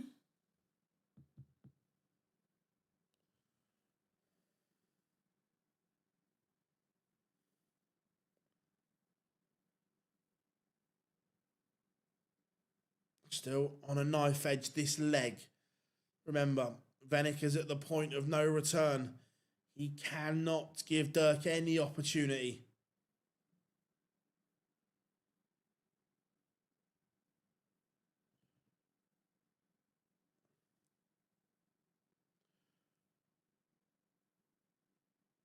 He's down to a finish, but so is Wenig. Wenig gets first look at 140. Remember, this is on his throw. Might take it out. Not now, just single 20 to leave tops. As Dirk got an absolute roof raiser in him to win it.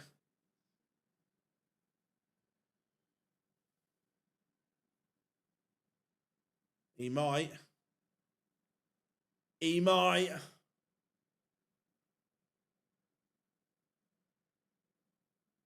Oh, match start missed from Van Duijvenbode. He's had a chance. It was at the end of a massive combination. But one match start has come and it has gone. And Wenig holds. Do you know how rude that is, Lucas? I want to go to bed.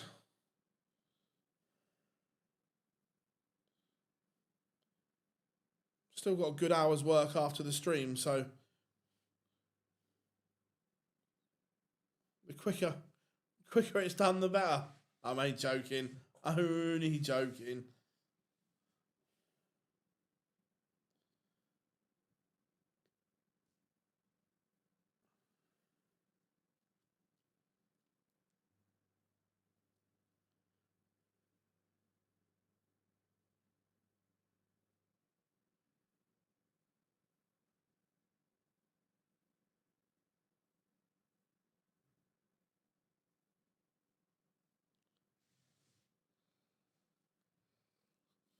So far, Dirk in control of this leg, looking like this is going to be the one.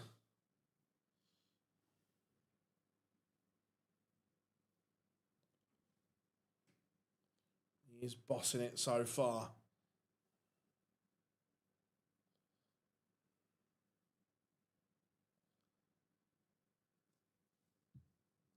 So the setup.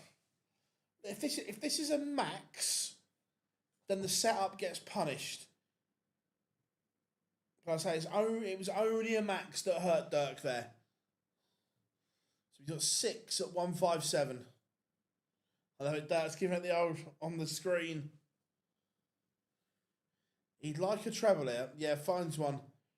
So now Wenig has to hit big, and hope Van Duijvenbode gives him a chance.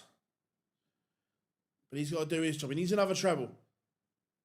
He's done his bit. He's hit big to give himself a chance if Dirk misses. But that's an if right now. So only one more match start.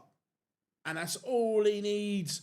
Dirk Van Duijvenbode completes the session to book his place in the last 32. Super stuff from Dirky Boy. Right, everyone, thank you so much. Sorry it's a bit of a short ending, but I'd like to go and get some sleep. If you haven't yet, one last time, tap that like and then subscribe. We massively appreciate all your support. Remember, we will be back live tomorrow, 12 noon. Make sure you've got your notifications turned on so you know when we go live. But I've been Phil Bars. We have an online darts. Enjoy your weekend. Enjoy the rest of your evening. See you all tomorrow.